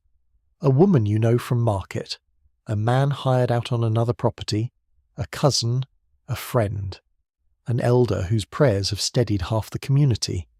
Seeing one another in cleaner clothes and calm emotion can feel like stepping briefly into another order of life. Inside the church, the sensory world changes again. Wooden benches, sunlight through plain windows, the smell of old boards, pressed cloth, lamp smoke, and many bodies gathered close. Pages rustle, a baby fusses, a preacher clears his throat. Voices rise in song, sometimes soft at first, then fuller, warmer, more certain. Music in these settings carries extraordinary power. A hymn can soothe the nerves, strengthen resolve, or open feelings held tightly all week. Call and response, lined out hymns, spiritual songs, clapping patterns, and the emotional cadence of Black worship all help create a space where sorrow and hope can stand together without cancelling each other. White observers often misunderstood this worship. Some saw only enthusiasm, others saw danger. Both reactions could miss the depth of what was happening. Black religious life was not simply emotional release, though it certainly could release emotion. It was also interpretation, memory, theology, and community building. Biblical stories of bondage, exile, deliverance, judgment, and divine justice resonated with obvious force. The story of Moses mattered. The sorrow songs mattered. The idea that earthly power was not ultimate mattered very much indeed. Historians continue to argue over how much slaveholders grasped the hidden meanings some worshippers drew from Christian language. Many enslavers promoted selected teachings on obedience and humility, hoping religion would make slavery more stable. Yet Black hearers were never passive recipients. They listened through the filter of their own lives. A sermon about Pharaoh could become a political text in the heart. A prayer for freedom of spirit might carry more than one meaning. Scholars disagree on how explicit such interpretations were in different settings, because secrecy, caution, and memory all complicate the evidence. But the uncertainty only confirms how layered the practice was. Sunday worship can also bring social news. Who is sick? Who has had a child? Who has been sold? Who may be planning to move? Who found work? Who needs help? Who has heard something from another county, another city, another river port? Churches and Sunday gatherings often function as information networks as much as spiritual centres. You greet people at the doorway, exchange quiet words outside, or linger along the road afterward because communal knowledge is a form of security. In a world where official channels rarely serve you honestly, news moves through conversation. A quirky detail from the era reveals how much Sunday could blend reverence and ordinary necessity. In some communities, particularly in towns and cities, church-going also became a chance to display carefully preserved clothing, exchange recipes, arrange visits, discuss employment, and even caught a little, all under the respectable cover of attendance. Human beings remain delightfully predictable, even under harsh conditions. People still notice who looks fine in blue ribbon or whose hat sits just right. Yet Sunday is not always peaceful. In white-controlled churches, black worshippers may face sermons that justify hierarchy, seating that humiliates, supervision that limits expression, or direct restrictions on prayer meetings and preaching by black leaders. In the South, laws in some places attempt to regulate assemblies of enslaved people, especially after rumours of rebellion or periods of heightened white fear. Even when permitted, gathering can be watched.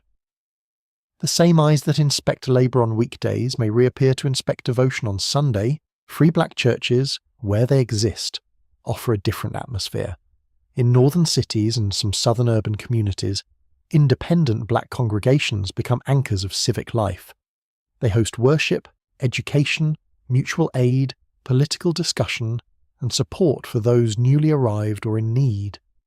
The preacher may speak in a register that recognises the actual burdens of black life, rather than pretending suffering is abstract. Women organise care for the sick.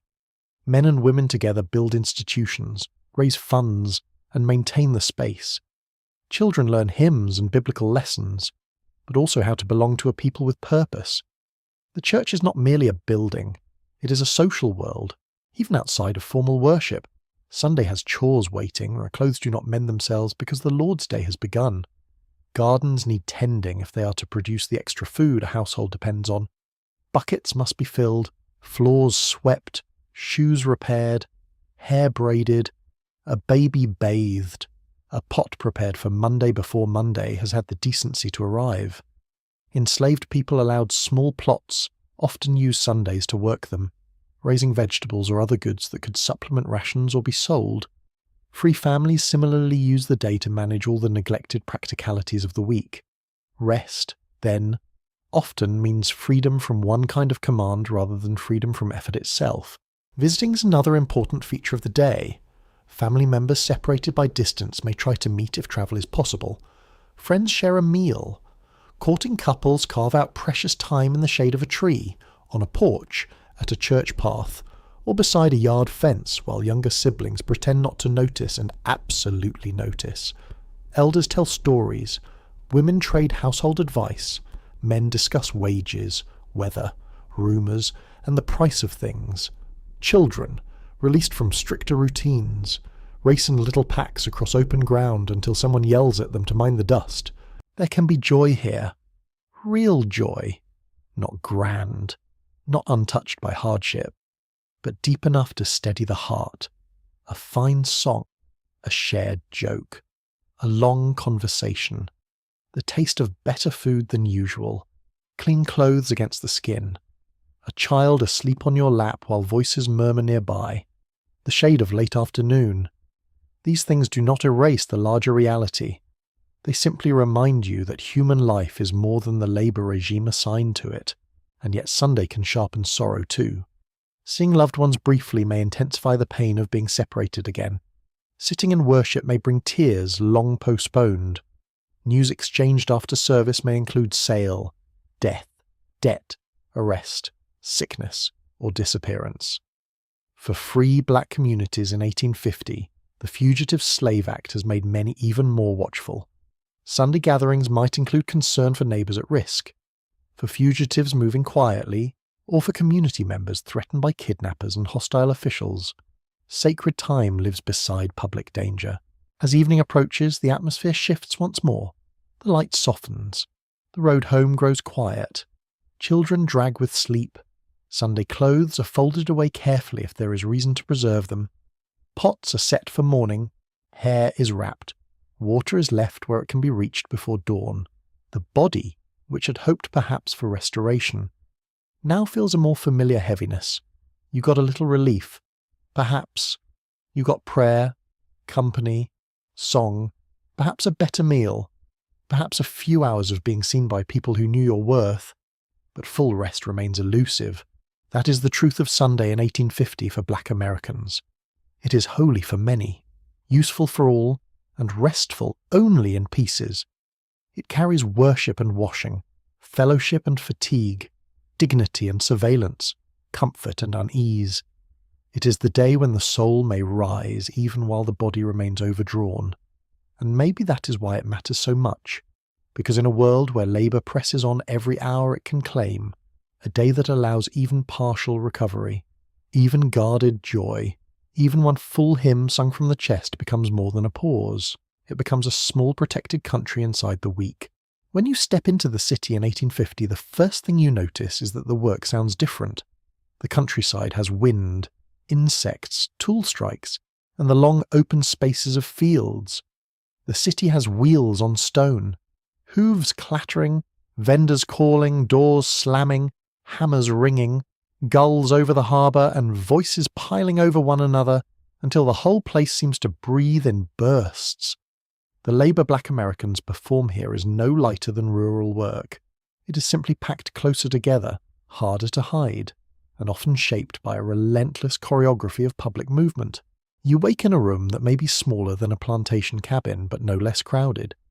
In free black neighbourhoods of northern cities, whole families can live in narrow rented spaces where sleep, storage, cooking, and washing all compete for the same few feet. In southern towns, enslaved and hired out workers may sleep in outbuildings, attic rooms, back chambers, cellar spaces, or quarters tucked behind white households. The morning smell is not just wood smoke and damp cloth now. It may include brick dust, coal smoke, sewage drifting from the street, stale beer from the alley, fish from yesterday's market, and the faint medicinal sting of lye soap. You dress quickly because city work rewards no dawdling. Time here is cut into sharper pieces. Ships arrive, stores open, customers expect service, horses need harnessing, laundry must be delivered, meals must appear at fixed hours. In a city, your labour is often tied to the visible schedules of commerce, and commerce prides itself on urgency, as though it invented the sun. At the docks, black men haul barrels, sacks, crates, and timber with a pace set by tide, ship, and overseer. The harbour itself feels alive. Ropes strain, pulleys creak, water slaps pilings, sailcloth snaps in the wind. The smell of tar, fish, salt, mud, and wet wood wraps around everything. Your hands burn from rope and rough planks. Your shoulders learn the specific ache of lifting awkward cargo while trying not to slip on damp boards. Dock labour can be seasonal, irregular, and dangerous, but it is essential to urban economies. Goods from plantations, farms, factories, and distant ports pass through these spaces, and black labour is often there at every stage, loading, unloading, stacking, rolling, carrying, in cities like New Orleans, Charleston, Baltimore, Philadelphia, and New York. Black workers help keep waterfront life moving. Some are enslaved and hired out. Some are free and scrambling for wages in a hostile market. Some have developed specialised skills as sailors, stevedores, caulkers, riggers, or carters. Skill can matter greatly in this environment, though it does not guarantee security. Employers still cheat, officials still harass, white workers still resent competition while relying on the very labour they disparage. A nation built on contradiction rarely knows when to stop performing. The streets pull you next. Black draymen, porters, and cart drivers move goods from ships to warehouses, from warehouses to shops, from shops to homes. Barrels thud onto wagons, wheels sink into mud after rain, and rattle terribly over cobbles when dry. Horses snort clouds into winter air and sweat through leather harness in summer. The driver's body absorbs constant vibration and strain. You guide animals, dodge reckless traffic, and keep one eye on the load because damaged goods can become your problem very quickly. If you are free, late payment or no payment may follow. If you are enslaved, punishment may be waiting at the owner's house. Meanwhile, domestic labour in the city acquires its own complicated tempo.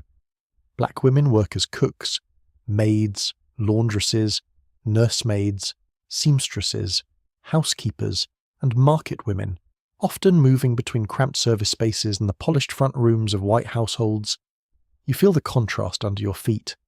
One moment rough kitchen boards dusted with flour, The next, polished floors where every step must be careful. The labour itself is constant and varied. Fires to light, water to carry, silver to polish, beds to strip and remake, dresses to brush, children to mind, floors to scrub, chamber pots to empty, calls from upstairs answered at once. Urban domestic service can be especially draining because the demands multiply with the density of city life. Visitors appear more often. Meals must suit fashion as well as appetite. Laundry piles grow with social ambition. Household goods require upkeep. And behind all this is the unspoken expectation that black service should be smooth, swift, and nearly invisible. You may spend all day moving objects, food, water, cloth, and children from place to place, only to be described as if you simply existed in the house by nature. Convenient again, laundry deserves its own city map. Black laundresses in northern and southern towns perform some of the hardest labour in the urban economy. Washing means lifting heavy tubs, boiling water, scrubbing garments against boards, wringing fabric with aching wrists, hanging clothes in yards or attic lines, starching collars, ironing shirts, folding pieces carefully, and then often carrying finished bundles back through busy streets. Steam dampens walls and hair. Soap roughens the knuckles. Iron heats the whole room. In summer, the wash space can feel like breathing through warm cloth. In winter, the hands go red from cold rinse water and then sting near the stove. Many free black women depended on this work, yet employers treated it as humble and endlessly expandable, the classic sign that society cannot function without a task but refuses to respect the person doing it. Market work has another texture entirely. You stand before baskets of produce, fish, cooked food, or household goods while the city swirls around you. Voices rise from every direction. Buyers bargain. Children weave between stalls. Flies gather in warm weather. Ice is scarce. Money changes hands in small amounts. Black market women in some cities became remarkably visible figures, prized for their knowledge of produce, pricing, preparation, and neighbourhood news. You smell ripe fruit, crushed herbs, fish scales, onions, damp straw, and horse droppings all in one breath. It is not elegant, but it is vivid. A quirky historical detail appears here in the way some city sounds became famous. Black vendors in places like New Orleans and Charleston were known for distinctive cries advertising goods, with rhythms and melodies so memorable that visitors wrote them down. Those calls made commerce audible, but they also made black presence unmistakable in the urban landscape. The city quite literally had black voices woven through its mornings. For black artisans, the city can offer possibility and frustration in the same hour. Barbers, carpenters, coopers, blacksmiths, plasterers, bricklayers, tailors, and shoemakers may build real expertise and develop reputations for excellent work. Some free black craftsmen operate small businesses or work on contract. Some enslaved artisans are hired out and may handle tools worth more than anything they personally own. A cooper shapes barrels that will carry flour, tobacco, sugar, and whiskey. A blacksmith shoes horses, repairs wagon fittings, forges hinges, and mends broken iron.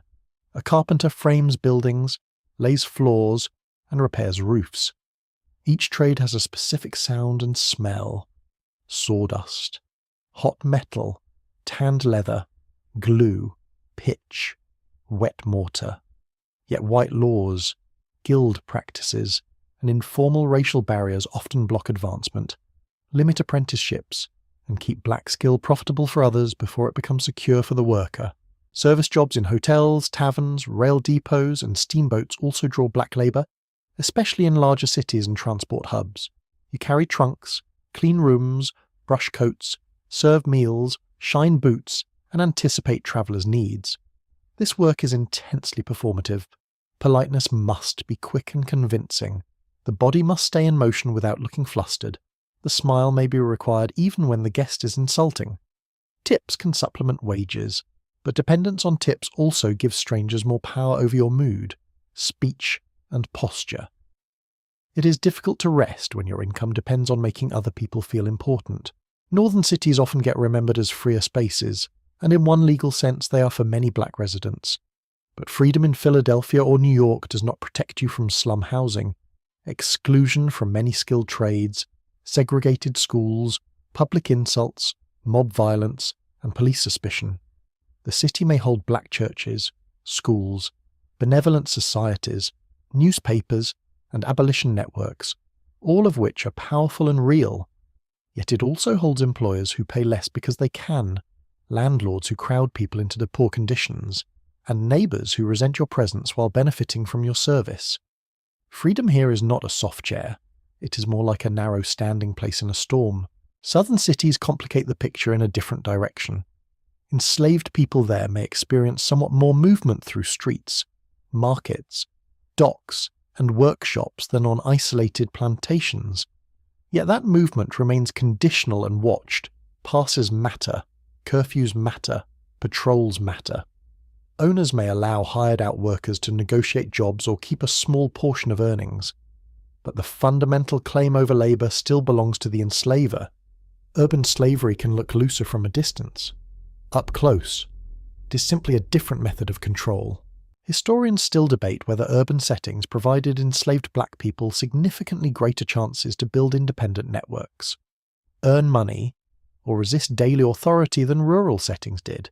In some cases, yes. Distance from the owner, contact with free black communities, and more fluid street life could create opportunities not found in remote plantation zones. But cities also expose people to intense policing, unstable employment, crowded poverty, and constant white observation. The freedom was uneven, partial, and always vulnerable. A crack in the wall is still not a doorway. You feel the city in your body by midday. Feet sore from paving stones, lungs irritated by smoke and dust, ears tired from noise, shoulders marked by carrying straps, hands smelling of fish, starch, leather, grease, or iron depending on the trade. Unlike field labour, urban work often changes tasks several times in a day, which can make it feel more varied but not necessarily less exhausting.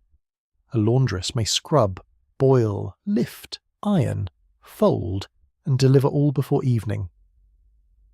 A domestic worker may move from nursery to kitchen to front parlour to stair hall without pause. A porter may haul trunks in the morning and crates in the afternoon. Fatigue accumulates through constant transition. There is less sky here too. That matters. Buildings hem you in. Smoke hangs lower. Sunlight reaches some alleys only as a brief stripe. Even outdoor labour can feel indoors because walls, warehouses, and rows of houses close the horizon. The atmosphere is more compressed, and so are emotions. Tempers spark quickly in crowded places. So does humour. A sharp remark can bounce through a market stall and keep 3 people laughing for an hour. A glance exchanged on a stoop can carry a whole conversation. Communities adapt to closeness by becoming highly skilled at reading one another. As evening approaches, the city does not quiet all at once. It changes key.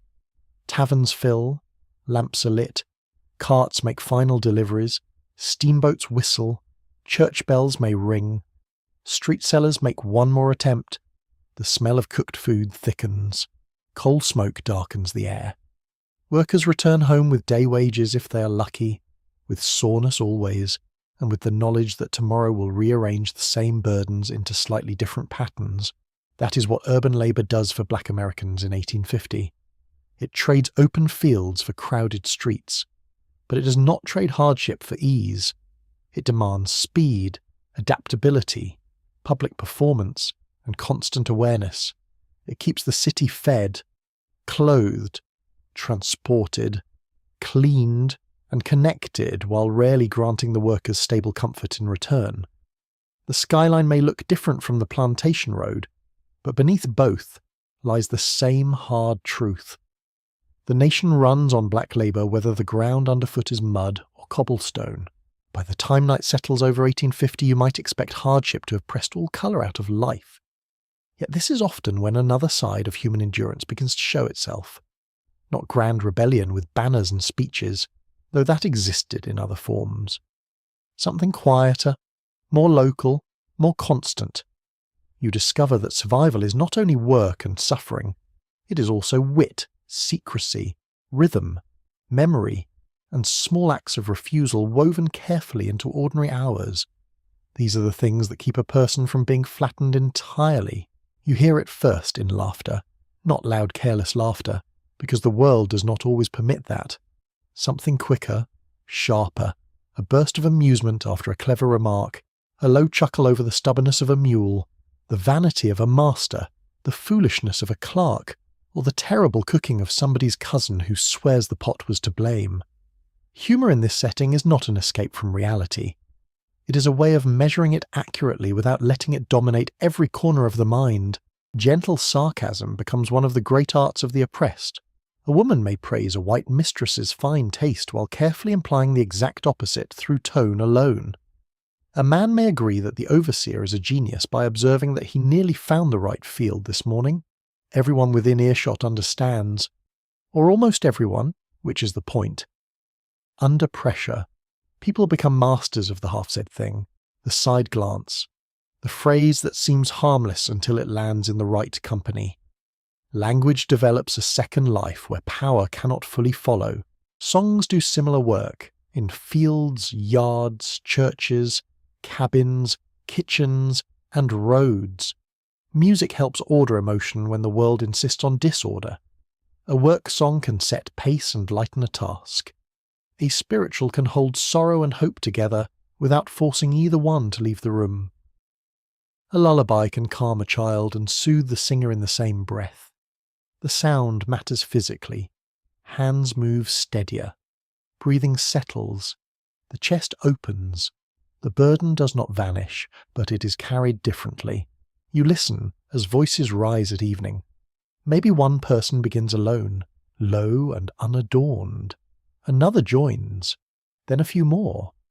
The room or yard answers with harmony, echo, humming, hand rhythm, or simple repetition. Firelight flickers across faces. The smell of ash and warm food lingers in the air. Someone taps a heel or palm in time. The music is not polished for an audience. It lives closer to the body than that. It is practical, communal, and often deeply beautiful because it is doing real emotional work. White listeners often heard black music without understanding its full meanings. Some reduced it to entertainment. Others found it moving but misread why. Many songs carried layered significance. Biblical language might express faith plainly and still leave space for longing beyond the literal sermon. A phrase about crossing Jordan could be spiritual hope, earthly yearning, or both. Scholars still debate the extent to which specific songs carried coded information in particular times and places. Some caution that later romantic ideas about hidden messages can oversimplify a diverse musical world. Others point to strong evidence that layered meanings and strategic ambiguity were very real. The uncertainty is important, but so is the certainty that black music held far more intelligence and depth than racist observers admitted. Storytelling also preserves inner life. In cabins, kitchens, alley rooms, and churchyards. People tell tales that teach and delight at once. Tricksters remain especially useful companions. Brer Rabbit and related figures survive because they understand something essential. Small does not mean powerless. Cleverness can outmaneuver force. The weak can win by seeing the strong more clearly than the strong see themselves.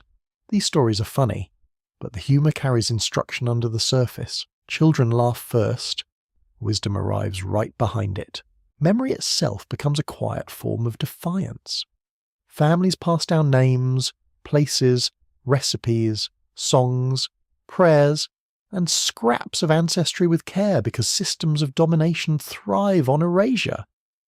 To remember a grandmother's saying, a father's voice, a place someone once lived, or the way a particular dish should taste is to resist becoming anonymous.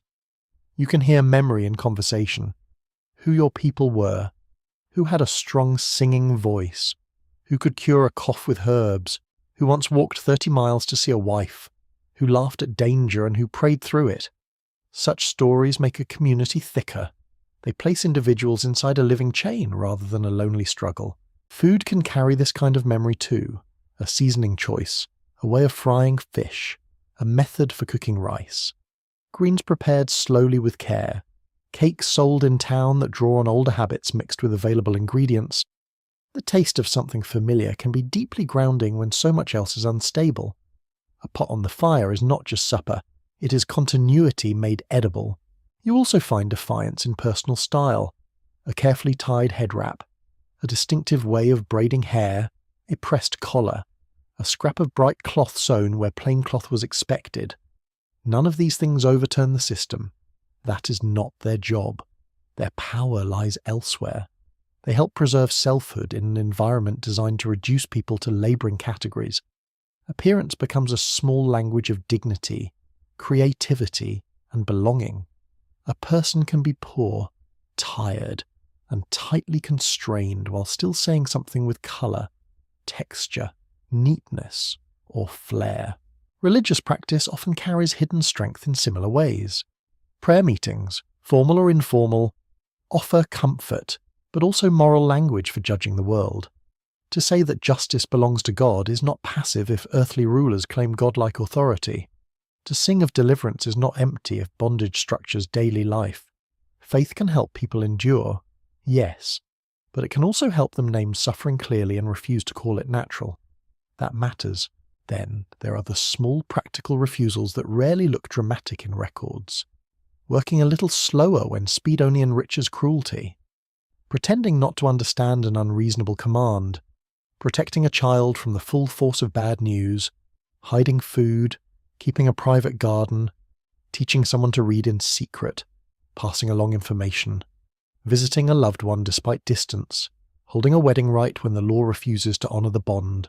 Saving coins secretly, preserving a keepsake, tending the sick with more devotion than the world has shown you. These actions are not identical, and they do not all carry the same risk. Yet each one asserts that life belongs to more than the demands of power. One especially striking detail from the era is the importance of hair care and adornment in many black communities, even under severe pressure. Combing, oiling, braiding, wrapping, and styling hair could take time and skill, which made the effort meaningful in itself.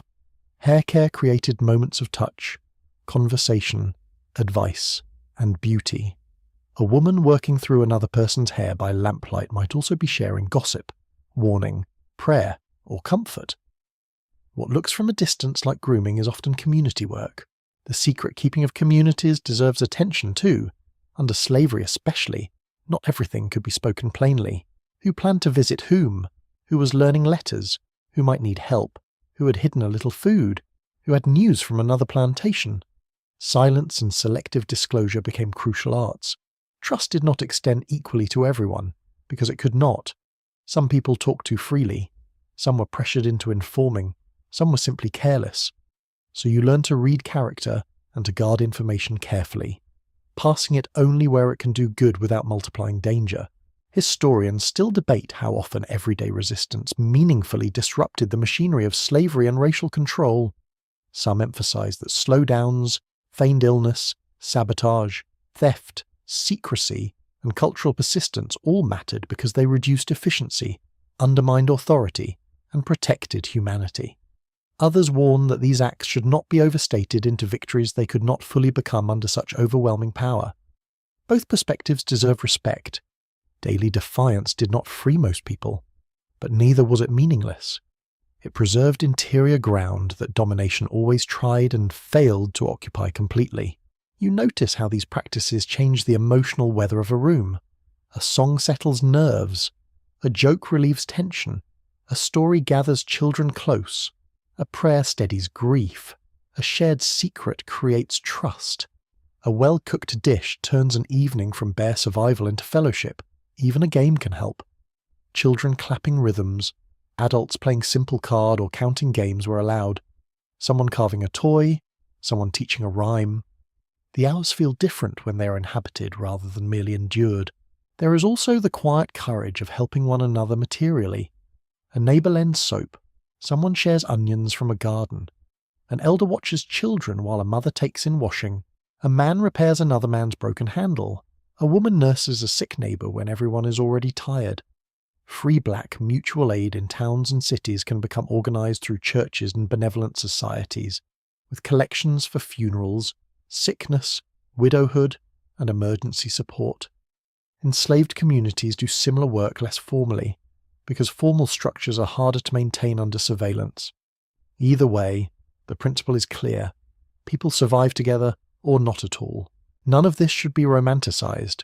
Community can include quarrels, jealousy, harsh words, and hurt feelings.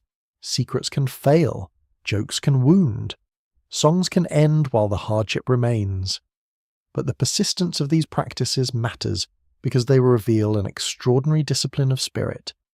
People under relentless pressure still made room for beauty, wit, ritual, and care. Not because life was easy, because it was not. Night deepens, crickets pulse in the dark, a kettle settles with soft metallic clicks as it cools. A child finally falls asleep against an adult shoulder. Someone hums while folding cloth. Someone else whispers a prayer into the room as if laying a blanket over everyone present. The world outside remains dangerous, unfinished, and unjust. Yet here, in the half-light, you can feel the quiet architecture of endurance. It is built from songs that carry more than melody, stories that protect wisdom, jokes that reduce fear to sighs, and tiny acts of self-direction that refuse complete surrender. That is how people kept going, not by becoming numb machines, not by forgetting what hurt, but by refusing to let cruelty define the full meaning of the day. A field, a kitchen, a dock, a yard, a church bench, a washroom, a narrow bed, a road at dusk. In all these places, black Americans in 1850 carried hidden strength in ordinary forms. The work may have claimed the hours. It did not claim the entire self.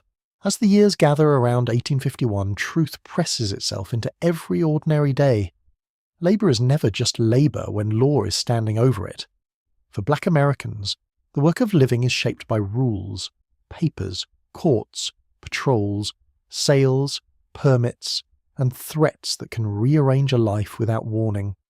The field, the kitchen, the dock, the workshop, the nursery, the market stall, the rented room, and the church bench all exist inside this larger frame of illegal power. You may be tired from the day's work, but it is the uncertainty of tomorrow that keeps the nerves taut.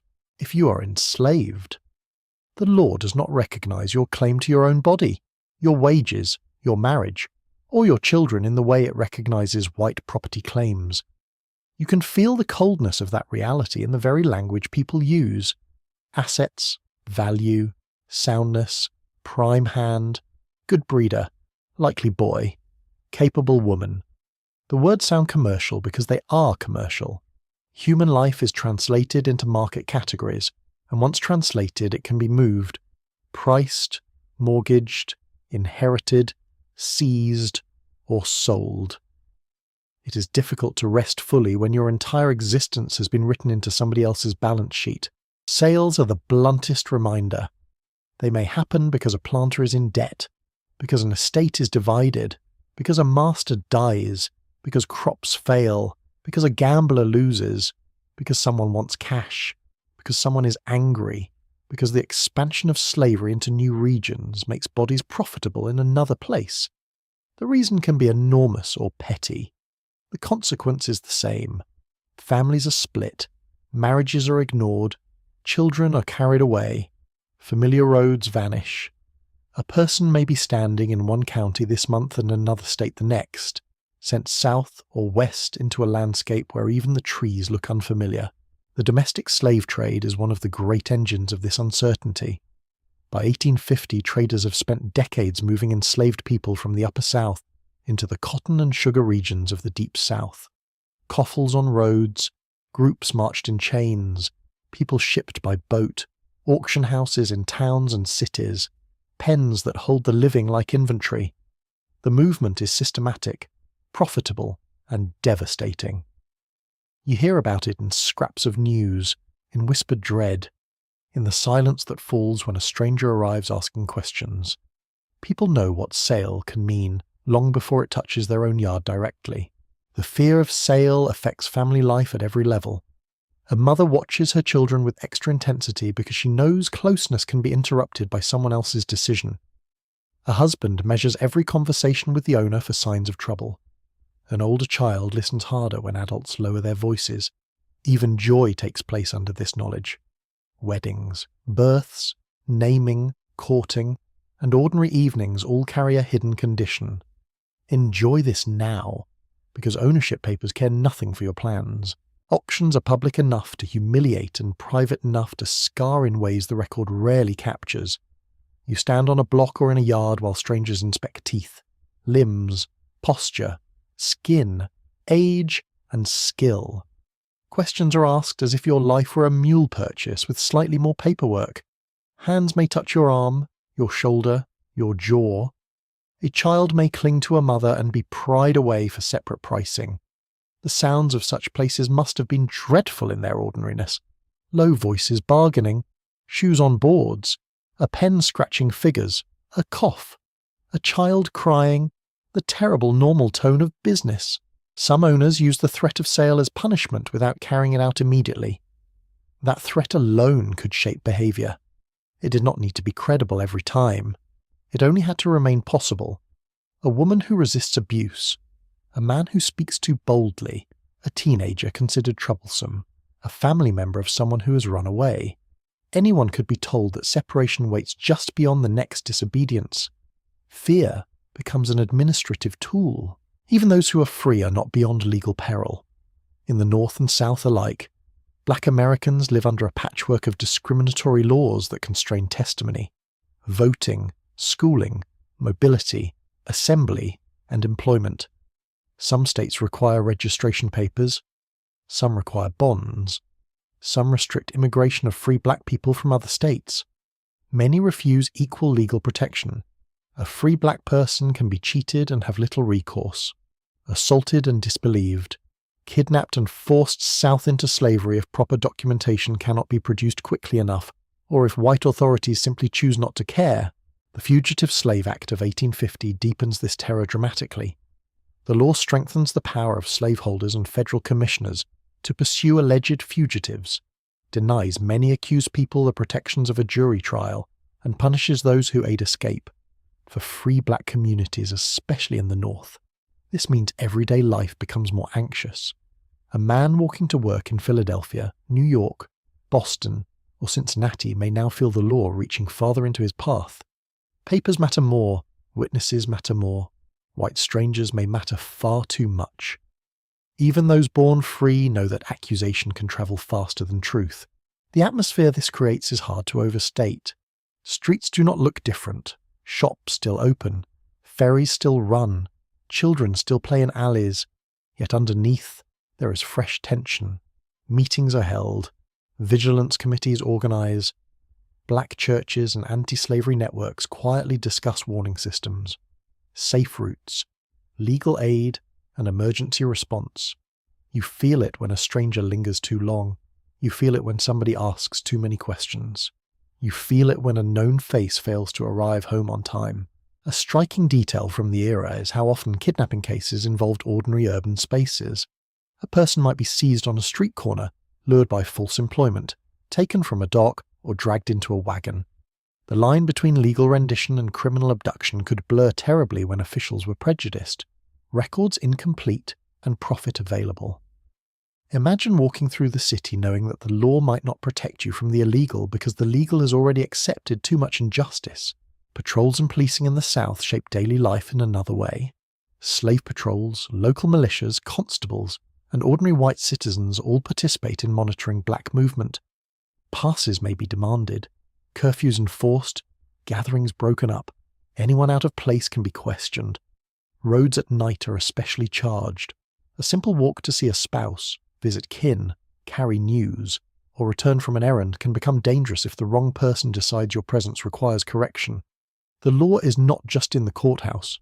It is on horseback, in taverns, at crossroads, and in the habits of white men who assume authority over black movement as naturally as breathing. For free black sailors and dock workers, legal vulnerability extends to travel. In some southern ports, black seamen from northern states or foreign ships faced detention under local laws that treated them as potential threats to slave order. The sea might carry commerce and possibility, but the port could still clamp shut around a black body. Mobility, in this world, is admired in goods and distrusted in people. Marriage law reveals another form of injury. Enslaved marriages are generally not protected as legal unions in the way white marriages are. Communities may recognize them deeply and sincerely. Churches may bless them. Couples may exchange vows and live as husband and wife for decades. Yet the law leaves these bonds exposed. A sale can dissolve them in practice, and there is little legal standing to object. That gap between lived truth and legal recognition is devastating because it tells people that their deepest commitments count socially only when convenient to power. Inheritance and custody follow the same cruel pattern. Children follow the condition of the mother under slavery, which means that family lines themselves are absorbed into the system's logic of reproduction and property. White law turns birth into a transfer mechanism. The phrase sounds technical. Its meaning is monstrous. Historians still debate the degree to which some enslaved people were able to use courts, petitions, personal connections, or informal negotiation to resist sale or secure manumission in specific cases. There were indeed suits for freedom, challenges based on ancestry, promises broken by owners, and communities that rallied around legal claims. But these instances were uneven, fragile, and deeply dependent on local conditions. For every success, many more hopes met closed doors. The legal system occasionally offered cracks. It remained fundamentally built to serve white power. At the same time, black communities developed legal awareness of their own. Free black activists learned statutes, followed cases, raised funds, and taught one another practical caution. Enslaved people listened carefully to rumors about owners' debts, wills, manumission papers, or changes in local enforcement. Information about law circulated because law could rearrange life overnight. A rumor that once might have seemed distant now becomes immediate. Did Congress pass something? Did the sheriff arrive? Did someone die without a will? Did the trader come through town again? Legal events are not abstract headlines. They are weather systems over the household. This constant uncertainty alters the experience of time. Planning becomes difficult when too much depends on other people's signatures. You may dream of buying a small home, saving wages, marrying, keeping children close, or starting a modest business. Yet every plan must account for instability. The owner may sell, the employer may dismiss, the official may demand proof, the kidnapper may strike, the commissioner may rule against you. Hope survives, but it becomes cautious, almost strategic. Night conversations often turn toward these worries, around fires, in rented rooms, behind kitchens, beside church steps. People weigh rumours and possibilities. Should someone leave town? Should papers be copied and hidden? Can that trader be trusted? Is this owner desperate for cash? Will that white lawyer help or deceive? Should the children be told? Should a man take a risk now or wait? You can hear the law in these conversations even when no statute is named directly. It is there in every anxious pause. And still, people continue loving, marrying, parenting, working, praying, saving, joking, singing, and planning under these conditions. That may be the hardest truth to grasp fully. The legal order seeks to make black life conditional and disposable, yet black communities continue to act as though life is sacred, because they know it is. They continue to form bonds the law refuses to honour properly. They continue to imagine futures beyond the document, beyond the sale, beyond the patrol. This is not naivety. It is moral clarity. So when you think about what kept labour endless in 1850, you have to see more than fields and chores. The work never ended partly because the threat never ended. The threat of being sold, of being separated, of being stopped, of being claimed, of being told by paper and courthouse that your deepest ties counted for less than someone else's property rights. In such a world, uncertainty becomes labour too. You carry it in your chest, in your conversations, in your sleep, and in the careful way you look at every stranger who might be holding tomorrow in his pocket. Night has come again, and with it you might hope for a true ending. A door closed, a fire dimmed, a body laid down, a mind released. But in 1850, for so many black Americans, night does not finish the day so much as fold it into another form. The labour changes shape. The danger quiets its voice but does not leave. The body stops moving, perhaps, yet the strain remains inside it, warm and stubborn as an ember under ash. You step into darkness carrying the full weight of hours already spent. Your shoulders hold the memory of lifting. Your hands still curl slightly as if around tools, handles, baskets, or wet cloth. The soles of your feet feel bruised by field ridges, kitchen floors, cobblestones, or road dust. Even after sitting down, the body behaves as though work still expects something. Muscles twitch, knees pulse. The lower back sends up that dull, insistent ache that seems too tired even to call itself pain. The air at night has its own texture. In the countryside, it may cool at last, bringing the smell of pine, earth, damp grass, livestock, and fading smoke. In city alleys and narrow streets, it may remain thick with brick warmth, refuse, coal smoke, stale beer, river damp, or horse sweat.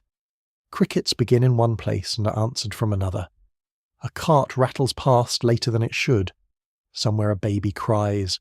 Somewhere a hymn drifts from a nearby room. Somewhere a dog barks at nothing you can see. The world softens in outline, but not in consequence. Evening meals, when they happen, are often subdued. The talking is slower now. People sit with the tiredness of those who have spent themselves already, and still have a few tasks left. A spoon scrapes the bottom of a bowl. Someone tears bread quietly. Children nod where they sit, then wake suddenly and keep chewing. The fire gives off that familiar smell of wood, soot, and whatever supper is left behind in the pot. In these moments, you can feel how hunger and fatigue have been travelling together all day like difficult companions. For enslaved people, night never fully belongs to them. Some owners or overseers still summon labour after dark, especially in busy seasons, in domestic spaces, or when some sudden need is declared urgent by those who do not bear the burden themselves. Sugar work may run late into the night. Household service can stretch as long as white leisure does. A sick child in the big house may mean no sleep for the woman ordered to sit beside the bed. A late arriving guest may mean more cooking, more carrying, more waiting. The clock is flexible when someone else controls your hours, and even when labour stops, surveillance can remain. A rider on the road, a lantern at a distance, patrol boots, a knock at the quarters door, a voice calling for some task, some answer, some account of who has gone where. Night is often imagined as cover, and sometimes it is, but it is also when suspicion grows sharper in white minds. Gatherings may be watched more closely. Travel becomes riskier. Movement acquires meaning simply because it is night time. A black person walking after dark must often carry not only purpose but explanation. If you are free in a city, darkness brings another pattern of unease. The street may hold rowdy men, constables, thieves, kidnappers, and all the ordinary hazards of urban life sharpened by race. Walking home from a day's work can become an exercise in reading faces, avoiding certain corners, and keeping your papers or your name ready in your mind if challenged. The lamplight throws long shadows. Windows glow in rows. Somewhere a tavern spills noise into the street. Somewhere a church meeting ends in song. Somewhere else a man is being watched because his freedom is doubted by strangers who have no right to doubt it. The body longs for sleep, yet sleep is not always merciful. A hard pallet, a crowded bed, a draught through cracked boards, summer heat trapped under a low roof, mosquitoes whining near the ear, a child waking with fever, another with hunger, someone coughing in the corner, someone returning late, someone leaving early. Rest comes in fragments. You drift, you wake, you turn. The blanket slips, the room settles, a snore begins, a baby sighs. Outside, the night creatures keep their own patient shifts. There is also the labour of preparation. Clothes laid out for morning, water set near the door, bread mixed or corn-soaked, tools checked, a button sewn back on, hair wrapped, a child reminded to rise quickly, a husband warned not to miss the road before first light, a wife in service counting the few hours left before the household bell. In this world, tomorrow begins while today is still clearing the table. One of the more haunting realities of 1850 is that sleep itself can be interrupted by command. Enslaved people could be woken for emergencies, punishments, childbirths, storms, funerals, travel orders, extra shifts, or the whims of owners who treated black time as permanently available. Free black labourers might be woken by landlords, police, employers, or the simple necessity of taking work at the earliest possible hour. So even in bed, the body can never quite trust the night to remain undisturbed. Part of you is always listening. Dreams must have carried peculiar weight under such conditions. Historians cannot measure dreams neatly, of course, but scattered accounts suggest how important inner life remained after dark. Some people dreamed of dead relatives, some of freedom, some of homes left behind, some of terror, some of ordinary absurdities. The mind, denied comfort by day, keeps working by night in its own strange language. You may close your eyes in a cabin, an attic, a back room, or a rented alley dwelling, and still find yourself elsewhere for a few moments. A field with no overseer, a table with enough food, a road that leads where you choose, a face you miss, a child safe beside you. Then morning approaches again. A curious detail from the period lies in how often people describe the sound of night gatherings from a distance. A hymn through trees, footsteps on a hidden path, laughter from quarters after a hard day, whispered prayer from a neighbouring room. The night, though dangerous, also gave sound a special intimacy. What was spoken softly travelled far enough to comfort, not always far enough to betray. Communities could feel one another through walls, yards, porches, and dark roads in ways daylight noise often scattered. The stars above all this must have seemed almost impolite in their calmness, so steady, so uninterested in what happened below. You look upward from a field edge, a city stoop, or a cabin threshold, and see the same sky that shines on people who do not have to ask permission to rest. There is something both cruel and consoling in that. Cruel because the beauty is indifferent. Consoling because beauty persists even where justice does not. And yet night is not only a time of depletion, it can also be the hour when a person returns most fully to self. Public roles fade a little. The overseer is farther away. The employer is behind a closed door. The day's commands lose their immediate sharpness. In their place come quieter things. A mother braiding her daughter's hair by lamplight. A man telling a soft story to keep fear from a child's chest. An old woman praying over somebody too worn out to pray for themselves. A young couple speaking in murmurs near a fence. Friends passing a joke back and forth in the dark until someone finally laughs out loud. The labour system wanted bodies. Night reminds you that souls were always attached. Some people use these hours for reading if they have learned letters and can do so safely. Others mend, carve, save, plan, or simply sit in the rare luxury of not being watched quite so closely. A person may hold a tiny keepsake in hand, a ribbon, a spoon, a scrap of paper, a button from someone now gone. Such objects are small enough to escape official notice and large enough to carry whole worlds of feeling. Possessions in poverty are rarely casual. They gather meaning because so little can be kept. Historians still disagree about how much sleep enslaved workers and poor free labourers typically got across seasons and occupations, because evidence is scattered and daily routine could vary sharply by crop, region, employer, and household composition. But no serious reading of the period suggests abundance of rest. The records point instead toward chronic fatigue, interrupted sleep, and the constant pressure of early rising. Rest existed. Restoration was another matter, and that may be the real tragedy behind the phrase that the work never ended. It does not simply mean people laboured many hours. It means labour followed them into every chamber of life, into meals, because food had to be stretched, into family, because care had to be fitted around exhaustion, into faith, because Sunday carried its own duties, into law, because tomorrow could rearrange everything, into the night, because even sleep was thin, watchful, and contingent. The system did not merely consume labour, like it consumed recovery. Still, it never consumed everything.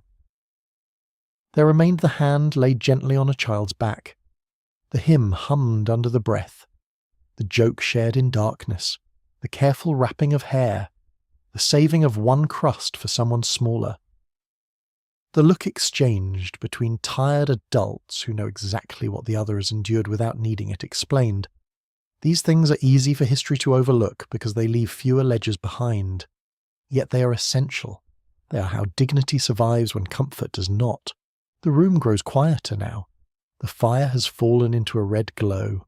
Outside, the night insects keep their calm, steady rhythm. A breeze nudges the edge of the curtain or finds its way through a crack in the boards. The smell of smoke softens. A child turns over and settles again. Somewhere in the dark, another household is also trying to rest, also listening for the next call, also keeping a little island of tenderness alive against the pull of the world. You lie down at last.